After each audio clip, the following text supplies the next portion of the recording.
ಗಜಮುಖನೆ ಶ್ರೀ ಗಣನಾಥ.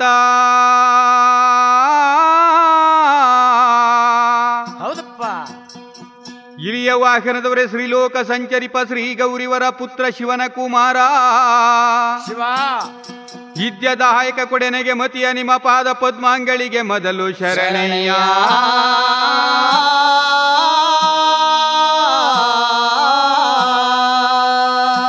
ಶರಣ ಶರಣಯ್ಯ.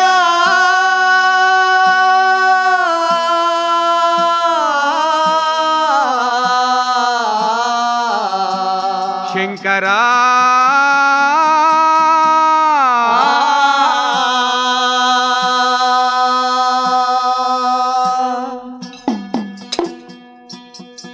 ಅರಕೆ ತರುವ ಪರಸೆ ನೋಡಯ್ಯೋ ರೇವಣಸಿದೋ. ಬೆಟ್ಟ ಹತ್ತುವ ಜನರ ನೋಡಯ್ಯ. ರೇವಣಸಿದೋ ಬೆಟ್ಟ ಹತ್ತುವ ಜನರ ನೋಡಯ್ಯ. ನೆಲಮಾಲೆ ಪುರಾದೊಳಗೆ ನೆಲೆಸಿರುವ ರೇವಣಸಿದ್ದು.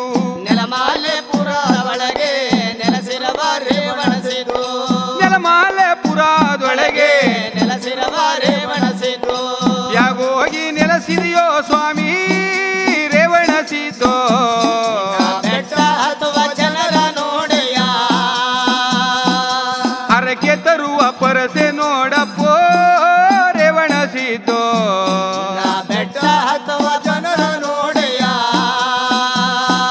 ಸ್ವಾಮಿ ಬೆಟ್ಟ ಹತ್ತುವ ಜನರ ನೋಡಯ್ಯ.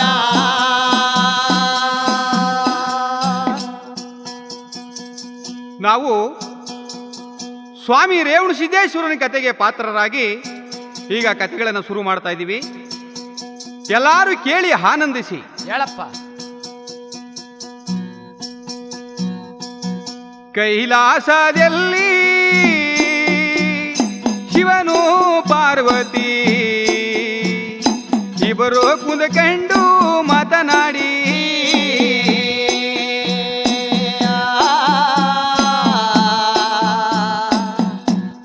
ಶಿವನು ಶಂಕರನು ಪರಶಿವನು. ಇಬ್ಬರು ಕುಂದಕಂಡು ಮಾತನಾಡಿ ಶಿವನು ಪಾರ್ವತಿಯೋ. ಹೌದೌದು. ಹಾಲು ಅನ್ನ ಉಂಡಿ ಒಳ್ಳೆ ತಾಂಬೂಲ ಹಾಕಂಡು ಬಟ್ಟೆ ಮಂಚದ ಮೇಲೆ ಒಳ್ಳೆ ನಿದ್ರೆಯ ಮಾಡುವಾಗ ಮಾಯಾದ ಕನಸ ಕಂಡವರಲ್ಲ.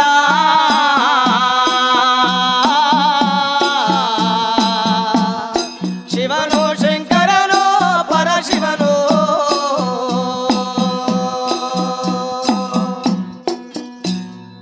ಶಿವ ಪಾರ್ವತಿ ಇಬ್ರು ಕೈಲಾಸ ಮಟ್ಟದಲ್ಲಿ ಹೌದಪ್ಪ. ಹಾಲು ಅನ್ನಗಳನ್ನು ಊಟ ಮಾಡಿ ತಾಂಬೂಲ ಹಾಕೊಂಡು ಬಟ್ಟೆ ಮಂಚದ ಮೇಲೆ ನಿದ್ರೆಗಳನ್ನು ಮಾಡುವಾಗ ಅವರು ಪರಮೇಶ್ವರ ಒಂದು ಮಾಯದ ಕನಸುಗಳನ್ನೇ ಕಾಣ್ತಾ ಇರೋರಂತೆ. ಯಾಕಪ್ಪ? ಪಾರ್ವತಿ ದೇವಿ, ಪತಿದೇವ ಪತಿದೇವ ಏಕೆ ಯಾಕೋ ಮೌನವಾಗಿ ಕಾಣ್ತಾ ಇದೆಯಲ್ಲ, ಇಷ್ಟು ಮೌನವಾಗಿದ್ದೀರಲ್ಲ ಏಕೆ ಪತಿದೇವ ಅಂದ್ರು ಪಾರ್ವತಿ. ಪರಮೇಶ್ವರನ. ಪಾರ್ವತಿ, ನಾನೊಂದು ಮಾಯದ ಕನಸನ್ನ ಕಾಣ್ತಿದ್ದೆ ಕಾಣೆ. ಏನ್ ಸ್ವಾಮಿ? ಏನು ಕನಸು ಕಂಡ್ರಿ ಸ್ವಾಮಿ? ಕೊಲ್ಲಿಪಾತಿ ಒಳಗೆ ಸೋಮೇಶ್ವರ ಲಿಂಗದಲ್ಲಿ ಉದ್ಭವಿಸಿ ಈ ಲೋಕ ಉದ್ಧಾರಗೋಸ್ಕರವಾಗಿ ನಾವು ರೇಣುಕಾಚಾರ್ಯರ ಅವತಾರಗಳನ್ನು ಎತ್ತಿದಂತ ಕನಸನ್ನ ಕಂಡೆ ಕಾಣೆ. ಆಹಾ ಸ್ವಾಮಿ, ಈ ರೀತಿ ಕನಸು ಕಂಡ್ರ ನೀವು?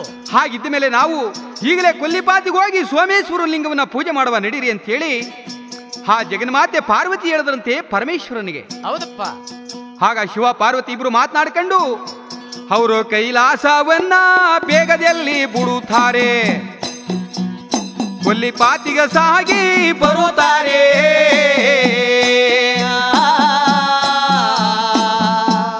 ಶಿವನು ಶಂಕರನು ಪರಶಿವನು.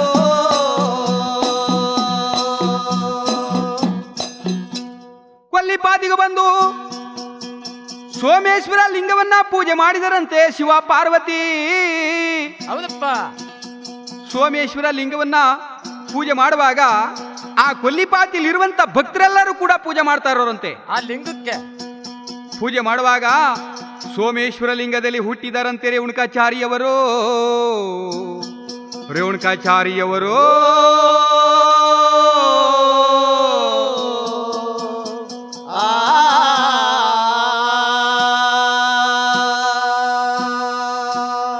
ಆ ರೇವಣಕಾಚಾರ್ಯವರು ಲಿಂಗದಲ್ಲಿ ಜನಿಸಿದಾಗ ಅವ್ರು ಹುಟ್ಟಿದಾಗಲೇ ಹಣಿಯಲ್ಲಿ ಹೀಬುತ್ತಿ, ಕೊರಳಲ್ಲಿ ರುದ್ರಾಕ್ಷಿ, ಹುಲಿ ಚರ್ಮಗಳನ್ನು ಹುಟ್ಟಿಕೊಂಡು ಕೈಯಲ್ಲಿ ದಂಡಗಳನ್ನು ಹಿಡಿದು ಬಂದಿರೋರಂತೆ ಲಿಂಗದಲ್ಲಿ ಉದ್ಭವಿಸಿ ರೇವಣಕಾಚಾರ್ಯವರು. ಅಲ್ಲಿ ಆವಾಗ ಪರಮೇಶ್ವರ ಆ ರೇವಣಕಾಚಾರ್ಯವರಿಗೆ 3 ಮಾತಾ ಬುದ್ಧಿ ಹೇಳ್ತಾ ಇರೋರಂತೆ. ಯಾಕಪ್ಪ? ಅಪ್ಪ, ಲೋಕ ಉದ್ಧಾರಗೋಸ್ಕರವಾಗಿ ಅವತಾರಗಳನ್ನು ಎತ್ತು ಬಂದಿರುವಂತ ರೇವಣಕಾಚಾರ್ಯವರೇ, ನೀವು ಭೂಲೋಕದಲ್ಲಿ ನಾಳೆ ರಾಕ್ಷಸರ ಹಾವಳಿ ಜಾಸ್ತಿ ಆಗುತ್ತೆ. ಆ ರಾಕ್ಷಸರ ಹಾವಳಿ ಅಡಗಿಸಬೇಕಾದ್ರೆ 700 ವರ್ಷ ಒಬ್ರ ಕಣ್ಗೂ ಕಾಣಿಸ್ತಂತೆ ನೀನಿರ್ಬೇಕು. ಮತ್ತೆ ಇನ್ನು 700 ವರ್ಷ ನೀನು ಭಕ್ತರನ್ನ ಉದ್ಧಾರಗೋಸ್ಕರವಾಗಿ ಲೋಕದ ಮೇಲೆ ಹೋಗಿ ನಾಳೆ ಕಲಿಯುಗದಲ್ಲಿ ರೇವಣಕಾದೇವಿ, ರೇವಣ ಸಿದ್ದೇಶ್ವರ ಅಂತೇಳಿ ಇಬ್ಬರನ್ನ ನೀನು ಉತ್ಪತ್ತಿ ಮಾಡಿ ಒಟ್ಟು 1400 ವರ್ಷ ತುಂಬಿದ ಮೇಲೆ ಇದೇ ಕೊಲ್ಲಿಪಾತಿ ಸೋಮೇಶ್ವರ ಲಿಂಗಕ್ಕೆ ಬಂದು ನೀವು ಐಕ್ಯವಾಗಿ ಅಂತೇಳಿ ಶಿವ ಆ ರೇವಣಕಾಚಾರ್ಯರಿಗೆ ಹೇಳುವಾಗ, ಹೌದಪ್ಪ ಆಗಲಿ ಬುದ್ಧಿ ಅಂತೇಳಿ ಆಗ ರೇವಣಕಾಚಾರ್ಯವರು 700 ವರ್ಷ ಯಾರ ಕಣ್ಗೂ ಗೋಚರವಿಲ್ಲದಂತೆ ಮತ್ತೆ ಇನ್ನು 700 ವರ್ಷ ಲೋಕ ಉದ್ಧಾರಗೋಸ್ಕರವಾಗಿ ನಾನು ಹೋಗ್ಬೇಕಂತೇಳಿ ಆ ರೇವಣಕಾಚಾರ್ಯವರು ಹೌದಪ್ಪ ಅವರು ಕೊಲ್ಲಿಪಾತಿ ಬಿಟ್ಟು ಬರುತ್ತಾರೆ.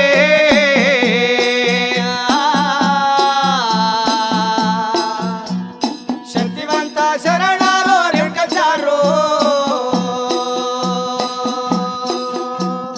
ಕಂಚಿ ಕಾಳೆ ಸ್ವೀರಿ ಒಳ್ಳೆ ಮಿಂಚಿ ಮೀಳೆ ಸ್ವೀರಿ, ಹೌದು ಹಲವಂಗ ಗುಜರಾಟ ಮಾರ್ಗವಾಗಿ ಸ್ವಾಮಿ ಅವರು ಸಮುದ್ರದ ತೀರ್ಥವಾಗಿ ಬಂದರಾರೆ.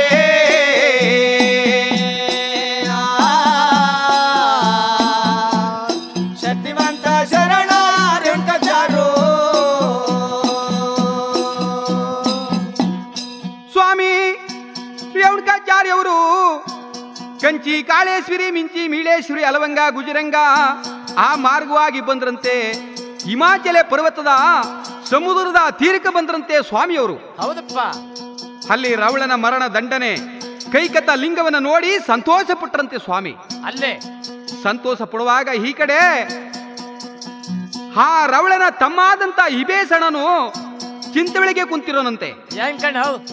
ಏಂತಗೋಸ್ಕರ ಚಿಂತೆಗಳಿಗೆ ಕುಂತವ್ರೆ ಅಂದ್ರೆ, ಯಾಕೆ ನಮ್ಮಣ್ಣ ರಾವಣಾಸುರ ಹೌದು ಶ್ರೀರಾಮನ ಮಡದಿ ಸೀತಾ ಮಾತೆಯನ್ನು ಅಪಹರಣ ಮಾಡಿ ಶ್ರೀರಾಮಚಂದ್ರನ ಬಾಣಿಕೆ ಹತನಾಗಿ ಪ್ರಾಣ ಬಿಡುವಂತ ಹೇಳಿ ವೇಳೆಗೆ ನಿಜ 3 ಕೋಟಿ ಲಿಂಗವನ್ನ ಸ್ಥಾಪನೆ ಮಾಡಿ, ನನ್ನ ತಮ್ಮನಾದಂತ ಹಿಬೇಸಣ್ಣನೇ ಇನ್ನು 3 ಕೋಟಿ ಲಿಂಗವನ್ನ ನೀನು ಸ್ಥಾಪನೆ ಮಾಡಿ ನನ್ನ ಆತ್ಮಕ್ಕೆ ಶಾಂತಿ ತೋರಂತೇಳಿ ಪ್ರಾಣ ಬಿಟ್ಬಿಟ್ಟವ್ರೆ. ನಮ್ಮಣ್ಣ ಒಂದೇ ರಾತ್ರಿ ವೇಳೆಗೆ ಒಂದೇ ದಿನದಲ್ಲಿ ನಾನು 3 ಕೋಟಿ ಲಿಂಗವನ್ನ ಯಾವ ರೀತಿ ಸ್ಥಾಪನೆ ಮಾಡ್ಲಿ ಪರಮಾತ್ಮ ಶಿವ ಅಂತೇಳಿ ಆ ಹಿಬೇಸಣ್ಣನು ಚಿಂತೆ ವೇಳೆಗೆ ಕುಂತಿರೋನಂತೆ.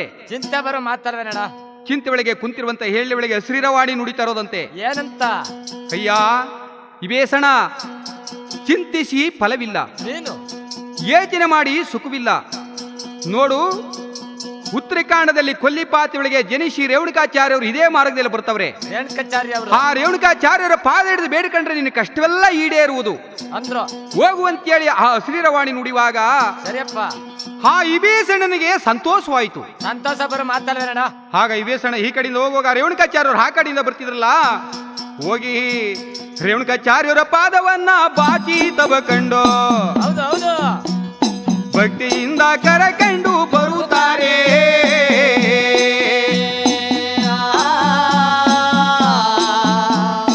ಶಕ್ತಿವಂತ ಶರಣ ರೇವಣಕಾಚಾರ್ಯರು.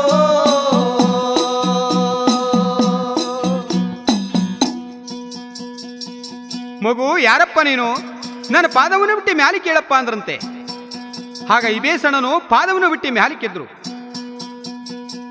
ಅವಾಗ ಬುದ್ಧಿ, ನಮ್ಮಣ್ಣ ರಾವಣಾಸುರ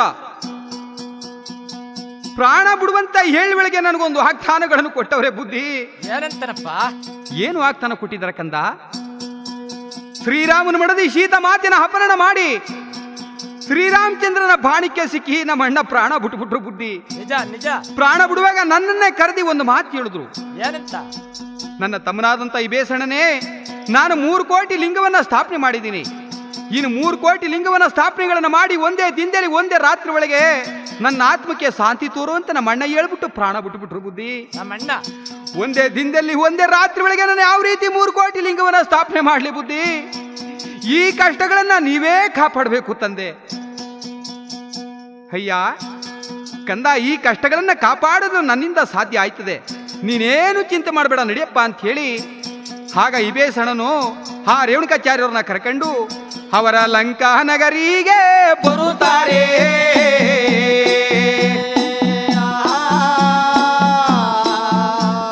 ಶಕ್ತಿವಂತ ಶರಣ ರೇಣುಕಾಚಾರ್ಯರು.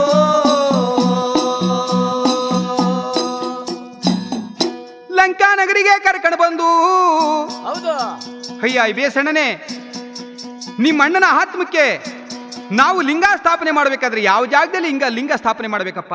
ಹೇಳಪ್ಪ. ಸ್ವಾಮಿ, ಅಲ್ಲಿ ಕಾಣ್ತಾ ಇದೆ ನೋಡಿ ಆ ಉಪವನವೇ ಲಿಂಗ ಸ್ಥಾಪನೆ ಆಗಬೇಕು. ಆಗ ರೇಣುಕಾಚಾರ್ಯರು ಸತೋಸ್ತು ಅಂದ್ರಂತೆ. 3 ಕೋಟಿ ಲಿಂಗ ಉದ್ಭವಿಸಾವೋ,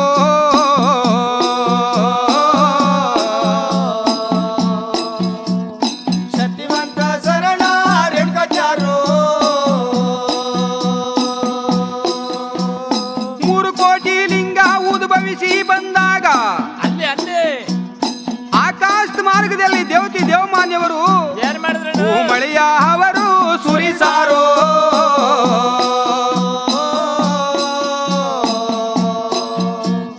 ಶಕ್ತಿವಂತ ಶರಣ ರೇಣುಕಾಚಾರ್ಯರು.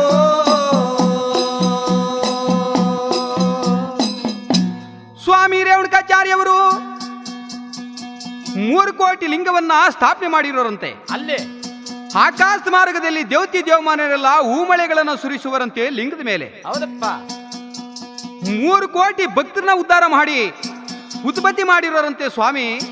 ಆ 3 ಕೋಟಿ ಭಕ್ತರನ್ನೆಲ್ಲ ಆ 3 ಕೋಟಿ ಲಿಂಗವನ್ನ ಪೂಜೆ ಮಾಡ್ರಿ ಅಂತೇಳಿ ಬಿಟ್ಬಿಟ್ಟು ಸ್ವಾಮಿಯವರು ರೇಣುಕಾಚಾರಿ, ಅಲ್ಲೇ ಅಯ್ಯ ಹಿಬೇಸಣ್ಣನೇ, ಈ ಲಂಕನಗರಿ ಇದು ಶಿವಲಂಕನಗರಿ ಆಗ್ಲಿ ನಾಳೆ ನಾನು ಬರ್ತೀನಪ್ಪ ಅಂತ ಹೇಳಿ ಅವರು ಲಂಕನಗರಿ ಬಿಟ್ಟು ಇನ್ನ ಬರುತ್ತಾರೆ.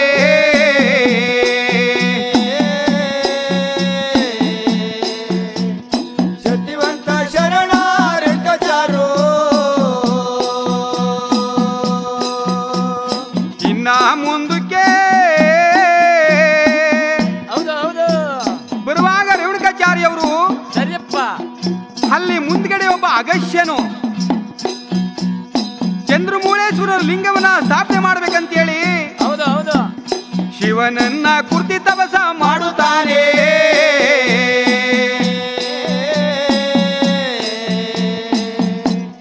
ಶಕ್ತಿವಂತ ಶರಣ ರೇಣುಕಾಚಾರ್ಯರು.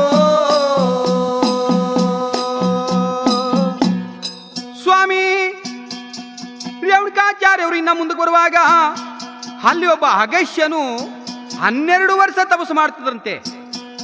ಎಂತಗೋಸ್ಕರ? ಎಂತಗೋಸ್ಕರಣ? ಚಂದ್ರಮೂಳೇಶ್ವರ ಲಿಂಗನ ಸ್ಥಾಪನೆ ಮಾಡಬೇಕು ಅಂತ. ಹೌದು. 12 ವರ್ಷದಿಂದ ತಪಸ್ಸು ಮಾಡಿದ್ರು ಶಿವ ಬರಲಿಲ್ಲ, ಅವನಿಗೆ ದರ್ಶನ ಕೊಡ್ಲಿಲ್ಲ, ಚಂದ್ರಮೂಳೇಶ್ವರ ಲಿಂಗ ಸ್ಥಾಪನೆ ಮಾಡಲಿಲ್ಲ. ನನ್ನ ಕೈಲಿ ಸಾಧ್ಯನೇ ಇಲ್ಲ. ಅಲ್ಲಿ ಹಸಿರವಾಣಿ ನುಡಿತಾ ಇರೋದಂತೆ, ಏನಂತ? ಅಯ್ಯ ಯಾಕೆ ಈ ರೀತಿ ತಪಸ್ಸು ಮಾಡ್ಕೊಂಡು ಕುಂತಿರುವೆ? ಇದೇ ಮಾರ್ಗದಲ್ಲಿ ಬರ್ತವ್ರೆ ರೇಣುಕಾಚಾರ್ಯವರು ಅಂತ ಹೇಳಿ. ಅವರು ಪಾದ ಹಿಡ್ಕೊಂಡ್ರೆ ನಿನ್ನ ಕಾರ್ಯವೆಲ್ಲ ಸಿದ್ಧಾಂತವಾಗ್ತದೆ, ನೀನು ಲಿಂಗ ಸ್ಥಾಪನೆ ಮಾಡ್ತಿ ಕಣಪ್ಪ ಅಂತೇಳಿ ಶ್ರೀರವಾಣಿ ಯಾವಾಗ ನುಡಿತು ಅವನಿಗೂ ಬಹಳ ಸಂತೋಷವಾಯಿತು. ಅವಾಗ ರೇಣುಕಾಚಾರ್ಯರು ಈ ಕಡೆಯಿಂದ ಹೋಗುವಾಗ ಅಗಸ್ಯನು ಓಡೋಡ್ ಬಂದು ರೇಣುಕಾಚಾರ್ಯರ ಪಾದ ಹಿಡಿದು ಹಿಡ್ಕೊಂಡಂತೆ. ಆಹಾ, ನನಗೆ ಶ್ರೀರವಾಣಿ ನುಡಿದುದು ಅದೇ ಪ್ರಕಾರವೇ. ಈ ಸ್ವಾಮಿಯರು ಇದೇ ದಾರಿ ಒಳಗೆ ಬಂದುದು ಇದೇ ರೀತಿ ಆಯ್ತು. ನಿಜ ಆಯ್ತಲ್ಲ ಅಂತೇಳಿ, ಸ್ವಾಮಿ ನಾನು ಶಿವನನ್ನ ಕುರಿತು 12 ವರ್ಷದಿಂದ ತಪಸ್ಸು ಮಾಡ್ತಾ ಇದ್ದೀನಿ, ಚಂದ್ರಮೂಳೇಶ್ವರ ಲಿಂಗ ಸ್ಥಾಪನೆ ಮಾಡ್ಬೇಕಂತ ಆಯ್ತಾ ಇಲ್ಲ ಬುದ್ಧಿ? ಸಾಧ್ಯವಿಲ್ಲ ಬುದ್ಧಿ. ಈ ಲಿಂಗವನ್ನ ಸ್ಥಾಪನೆ ಮಾಡಿ ನೀವು ಮುಂದಕ್ಕೆ ಹೋಗ್ಬೇಕು ಬುದ್ಧಿ ಅಂತೇಳಿ ಅಗಸ್ತ್ಯನು ಯಾವಾಗ ಆ ರೇಣುಕಾಚಾರ್ಯರ ಪಾದ ಹಿಡಿದು ಬೇಡ್ಕಂಡ. ಸ್ವಾಮಿ ಚಂದ್ರಮೂಳೇಶ್ವರ ಲಿಂಗವನ್ನ ಸ್ಥಾಪನೆ ಮಾಡಿ ಹೌದು ಹೌದು ನೀನು ಈ ಚಂದ್ರಮೂಳೇಶ್ವರ ಲಿಂಗವನ್ನ ನೀನು ಪೂಜೆ ಮಾಡ್ಕೊಂಡಿರಪ್ಪ ಅಂತೇಳಿ ಅವರು ಇನ್ನ ಮುಂದಕ್ಕೆ ಸಾಗಿ ಬರುತ್ತಾರೆ.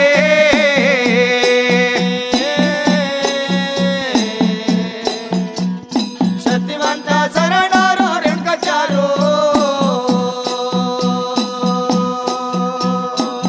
ಸ್ವಾಮಿ ಇನ್ನ ಮುಂದಕ್ಕೆ ಬರುವಾಗ ಆ ಸಮುದ್ರದ ದಿಡದಲ್ಲಿ ಒಂದು ಆಶ್ರಮಗಳನ್ನು ಮಾಡಿ ಆಶ್ರಮದಲ್ಲಿ ಇರುವರಂತೆ ರೇಣುಕಾಚಾರ್ಯವರು. ಅಲ್ಲಿ ವಾಸ ಮಾಡುವರಂತೆ. ಆಶ್ರಮದಲ್ಲಿರುವಾಗ ಶಿವ ಹೇಳಿದಂತೆ ಒಟ್ಟು 1400 ವರ್ಷ ಇಲ್ಲಿಗೆ ತುಂಬಿದೆ. ನನಗೆ ನಾನಿನ್ನ ಇಬ್ಬರನ್ನ ಈ ಲೋಕ ಉದ್ಧಾರಗೋಸ್ಕರವಾಗಿ ಭಕ್ತರನ್ನ ನಾನು ಉತ್ಪತ್ತಿ ಮಾಡಿ ಕೊಲ್ಲಿಪಾತಿ ಸೋಮೇಶ್ವರ ಲಿಂಗದಲ್ಲಿ ಹೋಗಿ ಐಕ್ಯವಾಗಬೇಕು ನಾನು ಅಂತೇಳಿ ರೇಣುಕಾಚಾರ್ಯವರು ಆ ಶಿವನನ್ನ ನೆನಕಂಡು ಭೂಮಿಯನ್ನ ಮುಟ್ಟುದರಂತೆ. ಭೂಮಿ ಒಳಗೆ ಹುಟ್ಟಿದನಂತೆ ಒಬ್ಬ ರೇವಣ ಸಿದ್ದು ಅಂತ ಹೇಳಿ. ಅಲ್ಲಿ ಆ ಭೂಮಿ ಒಳಗೆ ಹುಟ್ಟಿದಾಗ ಆ ಮಗುವನ್ನ ಸ್ವಾಮಿ ಚಿಕ್ಕವರು ದೊಡ್ಡರಾಗಿ ಸಾಕ್ತಾ ಇರೋರಂತೆ. ಕೆಲವಾರು ದಿನ ರೇಣುಕಾಚಾರ್ಯವರು ರೇವಣ ಸಿದ್ದೇಶ್ವರನ ಶಿವ ಹೇಳಿದ ಮಾತಿನ ಪ್ರಕಾರ ಒಂದು ಹೆಣ್ಣು ಮಗಳ ಸಂತಾನ ಕೊಡ್ಬೇಕು ನಾನು ಅಂತ ಹೇಳಿ ಆ ರೇಣುಕಾಚಾರ್ಯವರು ದೃಷ್ಟಿ ಮಡಿಗೆ ನೋಡುವಾಗ ಈ ಕಡೆ ಮಾಯಾದೇವಿ ಮಕ್ಕಳಿಲ್ಲ ಅಂತೇಳಿ ಶಿವ ಶಿವ ಶಿವ ಶಿವ ಅಂತೇಳಿ ಕುಂತಿರೋಳಂತೆ ಮಾಯಾದೇವಿ. ಅಲ್ಲೇ ರೇಣುಕಾಚಾರ್ಯವರು ಈ ಮಾಯಾದೇವಿಗೆ ನಾನು ಒಂದು ಹೆಣ್ಣು ಸಂತಾನ ಕೊಡ್ಬೇಕಂತ ಹೇಳಿ ಅವರ ಮಾಯಾಶಕ್ತಿಯಿಂದ ಒಂದು ಹೆಣ್ಣು ಮಕ್ಕಳ ಸಂತಾನ ಕೊಡುತ್ತಾರೆ.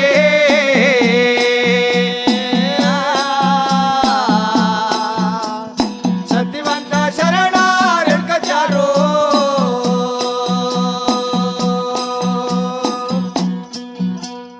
ಒಂದು ಹೆಣ್ಣು ಸಂತಾನಗಳನ್ನು ಕೊಟ್ಟಿ ಆ ರೇಣುಕಾಚಾರ್ಯ ಹೇಳ್ತಾ ಇರೋರಂತೆ, ಏನಂತ? ಮಗಳೇ ಮಾಯಾದೇವಿ, ನೀನು ಮಕ್ಕಳಿಲ್ಲ ಅಂತೇಳಿ ಶಿವನನ್ನ ಕೂರ್ತಿ ನೆನೆತಿದ್ದಕ್ಕೆ ನಿನ್ನ ಹೊಟ್ಟೆ ಒಳಗೆ ಒಂದು ಹೆಣ್ಣು ಸಂತಾನ ಕೊಟ್ಟಿದ್ದೀನಿ ಕಣಮ್ಮ. ನಾನು ಆ ಹುಟ್ಟಿದಂತ ಮಗಳಿಗೆ ನನ್ನ ಹೆಸರೇ ಕಟ್ಟಬೇಕು, ರೇಣುಕಾದೇವಿ ಅಂತೇಳಿ ನಾಮಕರಣ ಮಾಡು ನೀನು ಅಂತೇಳಿ ಆ ಮಾಯಾದೇವಿಗೆ ಹೇಳ್ಬಿಟ್ಟು ಸ್ವಾಮಿ ಆ ರೇವಣ ಸಿದ್ದೇಶ್ವರನಿಗೆ ನೋಡಪ್ಪ ರೇವಣ ಸಿದ್ದು, ನಾಳೆ ಹೂಮಲೆ ಬೆಟ್ಟ ಅಂತೇಳಿ ಒಂದು ಬೆಟ್ಟವಿದೆ ಮಧ್ಯಪ್ರದೇಶದಲ್ಲಿ.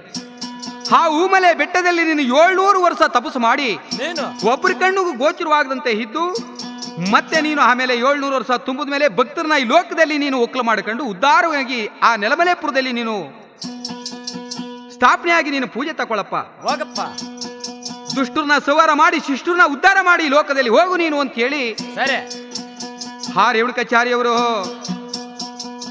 ಕೊಲ್ಲಿಪಾತಿ ಸೋಮೇಶ್ವರ ಲಿಂಗದಲ್ಲಿ ಬಂದು ಐಕ್ಯವಾಗಿದರಂತೆ.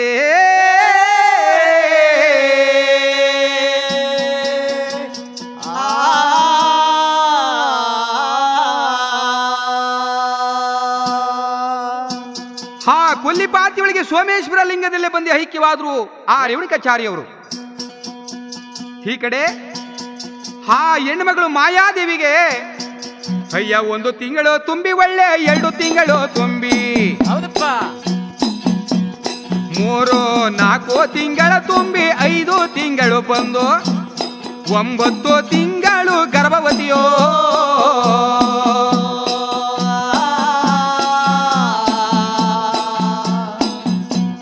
ಸತಿವಂತ ತಾಯಿ ಮಾಯಾದೇವಿ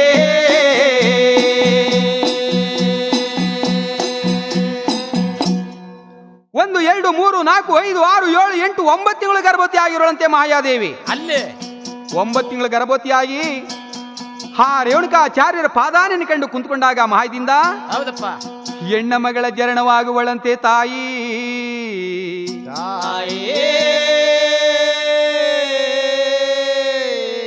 ಆ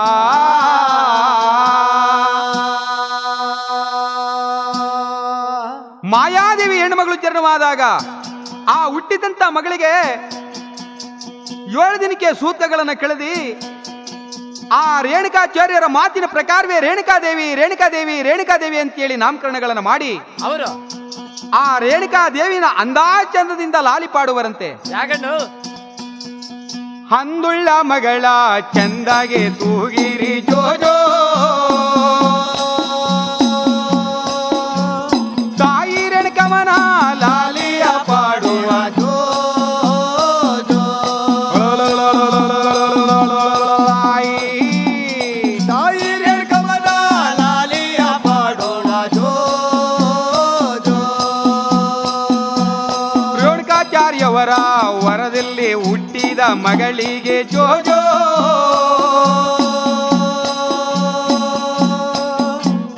ಗುರುಗಳ ಕರ್ಣ ನಿನಗಿರಲಿ ಕಂದ ಜೋ ಜೋ. ಲಾಲಿ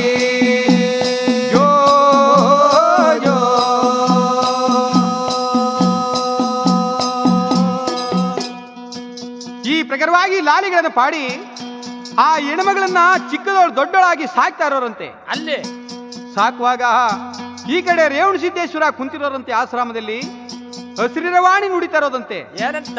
ಹಸಿರಿರವಾಣಿ ನುಡಿವಾಗ ರೇವಣ ಸಿದ್ದೇಶ್ವರ ಜ್ಞಾನ ಮಾಡಿದ್ರು. ಓಹೋ, ನಮ್ಮ ಗುರು ಆ ರೇವಣಕಾಚಾರ್ಯರು ಮಾಯಾದೇವಿ ಹೊಟ್ಟೆಯೊಳಗೆ ಒಂದು ಹೆಣ್ಣು ಸಂತಾನ ಕೊಟ್ಟಿದ್ದೀನಿ, ಆ ಹೆಣ್ಮಗಳೇ ನಿನ್ನ ತಂಗಿ ಕಣಪ್ಪ ಅಂತೇಳಿ ನಮ್ಮ ಗುರು ರೇವಣ ಸಿದ್ದೇಶ್ವರ ಹೇಳಿದ್ರು. ನನ್ನೊಂದಿಗೆ ಅದೇ ಪ್ರಕಾರ ಇಲ್ಲಿ ಹಸಿರಿರವಾಣಿ ನುಡಿತಾ ಇದೆಯಲ್ಲ, ಹಾ ರೇಣುಕಾದೇವಿನೇ ನನ್ನ ತಂಗೆ ಅಂತೇಳಿ ರೇವಣ ಸಿದ್ದೇಶ್ವರ ಅಲ್ಲಿಗೆ ಹೋದ್ರಂತೆ ಮಾಯಾದೇವಿ ಮನೆಗೆ. ಹೌದಪ್ಪ. ಮಾಯಾದೇವಿ ಆಶ್ರಮಕ್ಕೆ ಹೋದಾಗ ಮಾಯಾದೇವಿ ಕೇಳ್ತಾ ಇರೋಳಂತೆ, ಯಾರಪ್ಪ ನೀವು? ನಾವು ರೇಣುಕಾಚಾರ್ಯರು ಹೊರದಲ್ಲಿ ಹುಟ್ಟಿರ್ತಕ್ಕಂಥ ರೇವಣ ಸಿದ್ದೇಶ್ವರ. ಹೌದೇನಪ್ಪ? ಓಹೋ, ರೇವಣ ಸಿದ್ದೇಶ್ವರನೇ ಬುದ್ಧಿ. ಆ ರೇಣುಕಾಚಾರ್ಯರು ಕೊಟ್ಟಂತ ವರದಿಂದ ನನ್ನ ಮಗಳು ರೇಣುಕಾದೇವಿ ಅಂತ ಹುಟ್ಟವರೇ. ನನ್ನ ಮಗಳು ನನಗೆ ಮಕ್ಕಳ ಸಂತಾನ ಕೊಟ್ಟಾಗ ಗುರುಗಳನ್ನು ಮಾತು ಹೇಳಿದ್ರು. ಏನಂತ ಹೇಳಿದ್ರಮ್ಮ? ಅಲ್ಲಿ ರೇವಣ ಸಿದ್ದೇಶ್ವರ ಅಂತವರೇ, ಈ ರೇಣುಕಾದೇವಿ ರೇವಣ ಸಿದ್ದೇಶ್ವರ ಅಣ್ಣ ತಂಗಿಯಾಗಿ ನಾಳೆ ಭೂಲೋಕದಲ್ಲಿ ಇವರು ಪ್ರಸಿದ್ಧಿಯಾಗಿ ಮೆರಿಬೇಕು ಲೋಕದಲ್ಲಿ ಅಂತೇಳಿ ನನಗೊಂದು ವಾಗ್ದಾನ ಕೊಟ್ಟವರೇ ಬುದ್ಧಿ. ಹಾಗಿದ್ಮೇಲೆ ನೀವಿಬ್ರು ಅಣ್ಣ ತಂಗಿಯದಿರೋ ಬುದ್ಧಿ ಅಂತೇಳಿ ಆ ಮಾಯಾದೇವಿನೂ ಕೂಡ ಹೇಳಿದ್ರಂತೆ.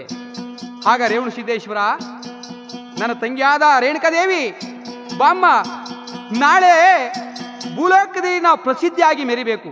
ಲೋಕದಲ್ಲಿ ಹೂಮಲೆ ಬೆಟ್ಟ ಅಂತ ಇದೆ, ಆ ಹೂಮಲೆ ಬೆಟ್ಟದಲ್ಲಿ ಹೋಗಿ ನಾವು ನೆಲಗೊಂಟಿಗಳನ್ನ ಬಾಮ್ಮ ಅಂತ ಹೇಳಿ ಹಾ ರೇಣುಕಾದೇವಿನ ಕರೆಕೊಂಡು ರೇವಣ ಸಿದ್ದೇಶ್ವರ ಅವರು ಹೂಮಲೆ ಬೆಟ್ಟಕ್ಕೆ ಸಾಗಿ ಬರುತ್ತಾರೆ.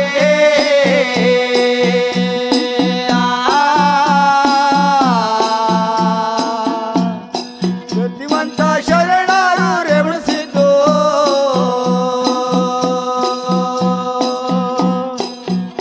ಹೂಮಲೆ ಬೆಟ್ಟಕ್ಕೆ ಬಂದು, ನನ್ನ ತಂಗಿಯಾದ ರೇಣುಕಾದೇವಿ ನೀನು ಈ ಬೆಟ್ಟವನ್ನು ಹತ್ನಾರಿ ಕಣಮ್ಮ, ನೀನು ಇಲ್ಲೇ ಕೆಳಗಡೆ ಇರು, ನಾನು ಬೆಟ್ಟದಿಂದ ಮೇಲ್ಗಡೆಗೆ ಹೋಗಿದ್ದು ಬರ್ತೀನಿ. ಇದೇ ನಮ್ಗೆ ತಕ್ಕ ಸ್ಥಳ ತಿಂಗಮ್ಮ ಅಂತೇಳಿ ಕೆಳಗಡೆ ಕುಂಡ್ರಿಸ್ಬಿಟ್ಟು ತನ್ನ ತಂಗಿಯಾದ ರೇಣುಕಾದೇವಿಯನ್ನ ಹೌದು ಆ ರೇವಣ ಸಿದ್ದೇಶ್ವರ ಮೇಲ್ಗಡೆ ಹೋದ್ರಂತೆ. ಆ ಹೂಮಲೆ ಬೆಟ್ಟಕ್ಕೆ ಮೇಲ್ಗಡೆ ಹೋದಾಗ ಭಾರಿ ಗವಿ, ಅಲ್ಲಿ ಭಾರಿ ಗೈ ಒಳಗೆ ರೇವಣ ಸಿದ್ದೇಶ್ವರ ಯತ್ನೆ ಮಾಡಿದ್ರಂತೆ. ಆಹಾ, ನಮ್ಮ ಗುರುಗಳು ಹೇಳಿದ ಮಾತಿನ ಪ್ರಕಾರ ನನಗೆ 700 ವರ್ಷ ತಪಸ್ಸು ಮಾಡಬೇಕಾದ್ರೆ ಯಾರ ಕಣ್ಣಿಗೂ ಗೋಚರವಾಗದಂತೆ ಇದೇ ಸ್ಥಳ ಸರಿ. ನನಗೆ ಈ ಜಾಗದಲ್ಲಿ ನಾನು ತಪಸ್ಸು ಮಾಡ್ಬೇಕಂತ ಹೇಳಿ ಅವರು 700 ವರ್ಷ ಯಾರ ಕಣ್ಣಿಗೂ ಕಾಣಿಸ್ಕೊಳ್ದಂತೆ ತಪಸ್ಸು ಮಾಡ್ತಾ ಇರೋರಂತೆ. ಹೌದಪ್ಪ. ಅದು ಹೂಮಲೆ ಬೆಟ್ಟದಲ್ಲಿ ಹೋಗಿ ಸ್ವಾಮಿ ನೆಲೆಸಿರುವಾಗ ಈ ಕಡೆ ದಕ್ಷ ಲೋಕದಲ್ಲಿ ನೋಡು ದಕ್ಷ ಬ್ರಹ್ಮ ಶಿವನ ಕುರಿತೆ ತಪಸ್ಸು ಮಾಡಿದ ದಕ್ಷ ಬ್ರಹ್ಮ.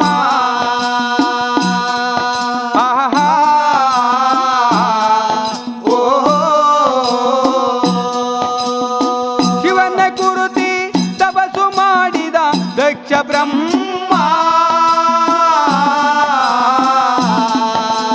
ತಪಸ್ಸಿಗೆ ಮೆಚ್ಚಿ ಪ್ರತ್ಯಕ್ಷವಾದ ಪರಮೇಶ.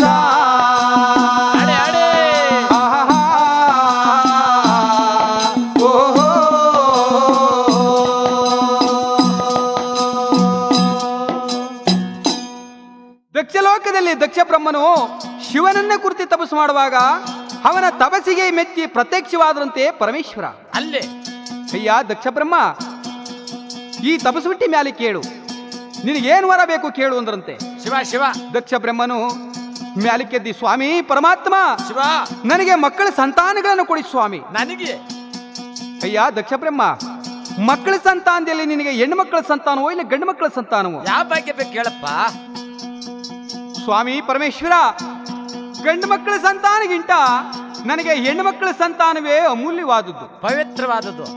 ನನಗೆ ಹೆಣ್ಣು ಮಕ್ಕಳ ಸಂತಾನವೇ ಕೊಡಿ ಸ್ವಾಮಿ. ನನಗೆ ಆಗ ಪರಮೇಶ್ವರ 101 ಜನ ಹೆಣ್ಣು ಮಕ್ಕಳ ಕೊಡುತ್ತಾರೆ.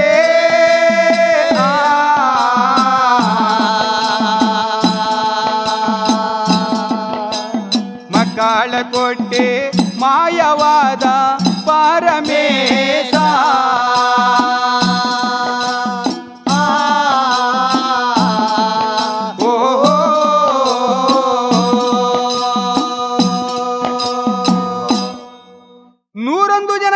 ಸಂತಾನ ಕೊಟ್ಟಿ ಪರಮೇಶ್ವರ ಮಾಯವಾಗೋದ್ರಂತೆ. ಕೈಲಾಸಕ್ಕೆ ಆಗ ದಕ್ಷ ಬ್ರಹ್ಮನು 101 ಜನ ಹೆಣ್ಮಕ್ಳನ್ನ ಸಾಕ್ತಾ ಇರೋನಂತೆ. ಶಿವ ಕೊಟ್ಟಂತ ಪ್ರಸಾದ ಅಂತೇಳಿ ಹೌದು. ಆ ಮಕ್ಕಳು ಚಿಕ್ಕವು ದೊಡ್ಡವಾಯ್ತಾ ಇರುವಂತೆ. ಅಲ್ಲಿ ಆಗ ದೇವತಿ ದೇವಮಾನ್ಯವ್ರನ್ನೆಲ್ಲ ಕರೆಸಿ ಆ 101 ಜನ ಹೆಣ್ಮಕ್ಳನ್ನೆಲ್ಲ ಮದುವೆ ಮಾಡ್ತಾ ಇರೋನಂತೆ ದಕ್ಷ ಬ್ರಹ್ಮ. ಅವನ ಪಟ್ಟಣದಲ್ಲಿ ಈ ಕಡೆ ಗಂಧರ್ವರು, ಚಂದ್ರಮನು, ಶಿವನು ಎಲ್ಲಾರನ್ನೂ ಕರೆಸಿರೋನಂತೆ ಮದುವೆಗೆ. ಅವನ ಹಿರಿ ಮಗಳಾದ ದಾಕ್ಷಾಯಿಣಿಯನ್ನ ಶಿವನಿಗೆ ಕೊಟ್ಟಿ ಮದುವೆ ಮಾಡಿರೋನಂತೆ ದಕ್ಷ ಬ್ರಹ್ಮ. ಹೌದಪ್ಪ. 21 ಜನ ಹೆಣ್ಣು ಮಕ್ಕಳನ್ನ ಚಂದ್ರಮುನಿಗೆ ಕೊಟ್ಟಿ ಮದುವೆ ಮಾಡಿರೋನಂತೆ ದಕ್ಷ ಬ್ರಹ್ಮ.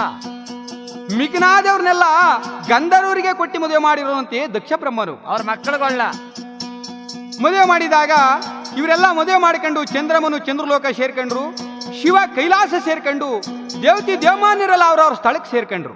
ಹೌದು. ಕೆಲವಾರು ವರ್ಷ ಕಾಲ ಕಳೀತಾ ಬಂದಾಗ ದಕ್ಷ ಬ್ರಹ್ಮ ತನ್ನಷ್ಟು ತಾನೇ ಕುಂತ್ಕೊಂಡು ಯೋಚನೆ ಮಾಡಿದಂತೆ, ಯಾಗಣ್ಣು ನನ್ನ ಹೆಣ್ಮಕ್ಳುಗಳನ್ನ ಕೊಟ್ಟಿ ಮದುವೆ ಮಾಡಿದ್ದೀನಿ, ನಾನು ಯಾವ ರೀತಿ ಬಾಳಾಟ ಮಾಡ್ತಾ ಇದ್ದಾರೋ, ತಂದೆ ಆದವನು ಹೆಣ್ಮಕ್ಳುಗಳನ್ನ ನೋಡ್ಬೇಕನ್ನೋದು ಕರ್ತವ್ಯ ಅಲ್ವೇ? ತಂದೆ ಧರ್ಮ ಅಲ್ವೇ? ಇಷ್ಟು ವರ್ಷ ಆದ್ರೂ ಹೋಗಿ ಹೆಣ್ಮಕ್ಳು ಏಕ್ ಸಮಾನ ಏನು ಎತ್ತ ಅಂತ ತಿಳಿಲಿಲ್ವಲ್ಲ. ನಾನು ಇವತ್ತು ಹೋಗಿ ನಮ್ಮ ಹೆಣ್ಮಕ್ಳ ಸಮಾಚಾರ ತಿಳ್ಕೊಂಡು ಬರಬೇಕು, ನಾನು ಯಾವ ರೀತಿ ಬಾಳಾಟ ಮಾಡ್ತಾ ಇದಾರೋ ಅನ್ನೋದನ್ನ ನೋಡ್ಕೊಂಡು ಬರಬೇಕು ಅಂತೇಳಿ ನನ್ನ ಹಿರಿ ಮಗಳನ್ನ ಕೈಲಾಸಕ್ಕೆ ಶಿವನಿಗೆ ಕೊಟ್ಟಿ ಮದುವೆ ಮಾಡಿದ್ದೀನಿ. ನಿಜ ಕನ್ನಡ. ಯಾವ ರೀತಿ ಬದುಕ್ತಾ ಇದ್ದಾಳೋ, ಯಾವ ರೀತಿ ಬಾಳ್ತಾ ಇದ್ದಾಳೋ ಅನ್ನೋದನ್ನ ನೋಡ್ಕೊಂಡು ಬರ್ಬೇಕಂತೇಳಿ ಆ ದಕ್ಷ ಬ್ರಹ್ಮನು ದಕ್ಷ ಲೋಕವನ್ನ ಬಿಟ್ಟು ಬರುತ್ತಾನೆ, ಕೈಲಾಸಕ್ಕಾಗ ಬರುತ್ತಾನೆ ದಕ್ಷ ಬ್ರಹ್ಮ.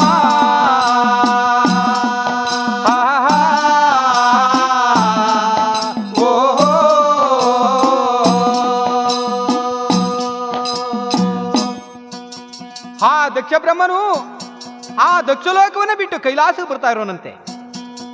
ಕೈಲಾಸದಲ್ಲಿ ಆ ದಾಕ್ಷಾಯಿಣಿ ಶಿವ ಇಬ್ರುವೆ ಒಡ್ಡಿ ವಾಲಕದಲ್ಲಿ ಮೈ ಮರೆತು ಕುಂತಿರೋರಂತೆ. ಕೈಲಾಸದಲ್ಲಿ ಆ ನಂದೇಶ್ವರನ್ನ ಒಡ್ಡಿ ವಾಲಕವನ್ನ ನೋಡ್ಕೊಂಡು ಕುಂತಿರುವಾಗ ಕೈಲಾಸಕ್ಕೆ ಹೋಗಿ ಅಷ್ಟೊತ್ತು ನಿಂತ್ಕೊಂಡ ಇಷ್ಟೊತ್ತು ನಿಂತ್ಕೊಂಡ ಶಿವ ಪಾರ್ವತಿ ನೋಡ್ಲಿಲ್ಲ, ಇವ್ರನ್ನ ಮಾತಾಡಿಸ್ತು ಇಲ್ಲ. ದಕ್ಷ ಬ್ರಹ್ಮನ ಇವನು ಎಷ್ಟೊತ್ತು ಗಂಟ ಅಂತ ನಿಂತ್ಕೊಂಡಾನು. ಆಹಾ, ಎಷ್ಟು ಧೈರ್ಯ ಇರಬೇಕು ಇವ್ರಿಗೆ. ಹೆಣ್ಣು ಕೊಟ್ಟ ಮಾವನು ಕಣ್ಣು ಕೊಟ್ಟ ದೇವರು ಅನ್ನೋದ ಲಕ್ಕಿಸದೆ ನನ್ನನ್ನ ಯಾರು ಎತ್ತ ಅಂದೆ ಮಾತಾಡ್ತೇ ಕುಂತವರಲ್ಲ, ಎಷ್ಟು ದುರಾಂಕಾರ ಇರಬೇಕು ಇವ್ರಿಗೆ. ನನ್ನ ಮಗಳು ನನ್ನ ಇಬ್ರು ಇರ್ಲಿ ಅಂತೇಳಿ ದಕ್ಷ ಬ್ರಹ್ಮನು ಆಗ ಹಿಂದಿರುಗಿ ದಕ್ಷಾಲೋಕಕ್ಕೆ ಬಂದಿರೋನಂತೆ. ಪಾಪದಿಂದ ದಕ್ಷಾಲೋಕಕ್ಕೆ ಬಂದು ಈ ಕಡೆ ಚಂದ್ರಮುನಿಗೆ 21 ಜನ ಹೆಣ್ಮಕ್ಳನ್ನ ಕೊಟ್ಟಿ ಮದುವೆ ಮಾಡಿದ್ದೀನಿ. ನಾನು ನನ್ನ 21 ಜನ ಹೆಣ್ಮಕ್ಳನ್ನ ಯಾವ ರೀತಿ ಬಾಳಾಟ ಮಾಡಿಸ್ತಾ ಇದ್ದಾನೋ ನೋಡ್ಬೇಕಲ್ಲ ಅಂತ ಹೇಳಿ ಆಗ ಹಾ ಚಂದ್ರನ ಹತ್ರ ಬಂದಿರೋನಂತೆ. ದಕ್ಷ ಬ್ರಹ್ಮ ಚಂದ್ರಲೋಕಕ್ಕೆ ಬಂದು ಚಂದ್ರಮನ ನೋಡಿರೋನಂತೆ. ಆ ಚಂದ್ರಮನು 21 ಜನ ಹೆಣ್ಮಕ್ಳಲ್ಲಿ 20 ಜನ ಹೆಣ್ಮಕ್ಳನ್ನ ಕಣ್ಣೀರಲ್ಲಿ ಕೈ ತೊಳಿಸ್ತಾ ಇರೋನಂತೆ. ನನ್ನಂಗೆ ಒಬ್ಳು ಮಾತ್ರ ಹಿರಿ ಮಗಳನ್ನ ರೋಹಿಣಿ ಎನ್ನುವಂತ ಹೆಣ್ಣನ್ನ ಸುಖವಾಗಿ ನೋಡ್ಕೋತಾ ಇರೋನಂತೆ ಪ್ರೀತಿಯಿಂದ. ದಕ್ಷ ಬ್ರಹ್ಮ ನೋಡ್ದ, ಆಹಾ ಎಲ್ಲವೋ ಚಂದ್ರಮನೆ, 21 ಜನ ಹೆಣ್ಮಕ್ಳನ್ನ ಸಮನಾಗೆ ನೋಡ್ಲಿ, ಸಮನಾಗಿ ಕಾಣ್ಲಿ ಅಂತೇಳಿ ನಾನು ಈಗ ಕೊಟ್ಟಿ ಮದುವೆ ಮಾಡಿದ್ರೆ ನೀನು ಎಲ್ಲಾರನ್ನ ಬಿಟ್ಟು ಒಬ್ಬ ಮಗಳನ್ನ ನೀನು ಸುಖವಾಗಿ ನೋಡ್ಕೋತಾ ಇದೆಯಲ್ಲ, ಇವ ನಿನಗೆ ಶಾಪ ಕೊಡ್ತೀನಿ ಅಂತ ಹೇಳಿ ಹೌದಾ ಅವನು ಎತ್ತಿ ಶಾಪ ಕೊಟ್ಟನಂತೆ ದಕ್ಷ ಬ್ರಹ್ಮ.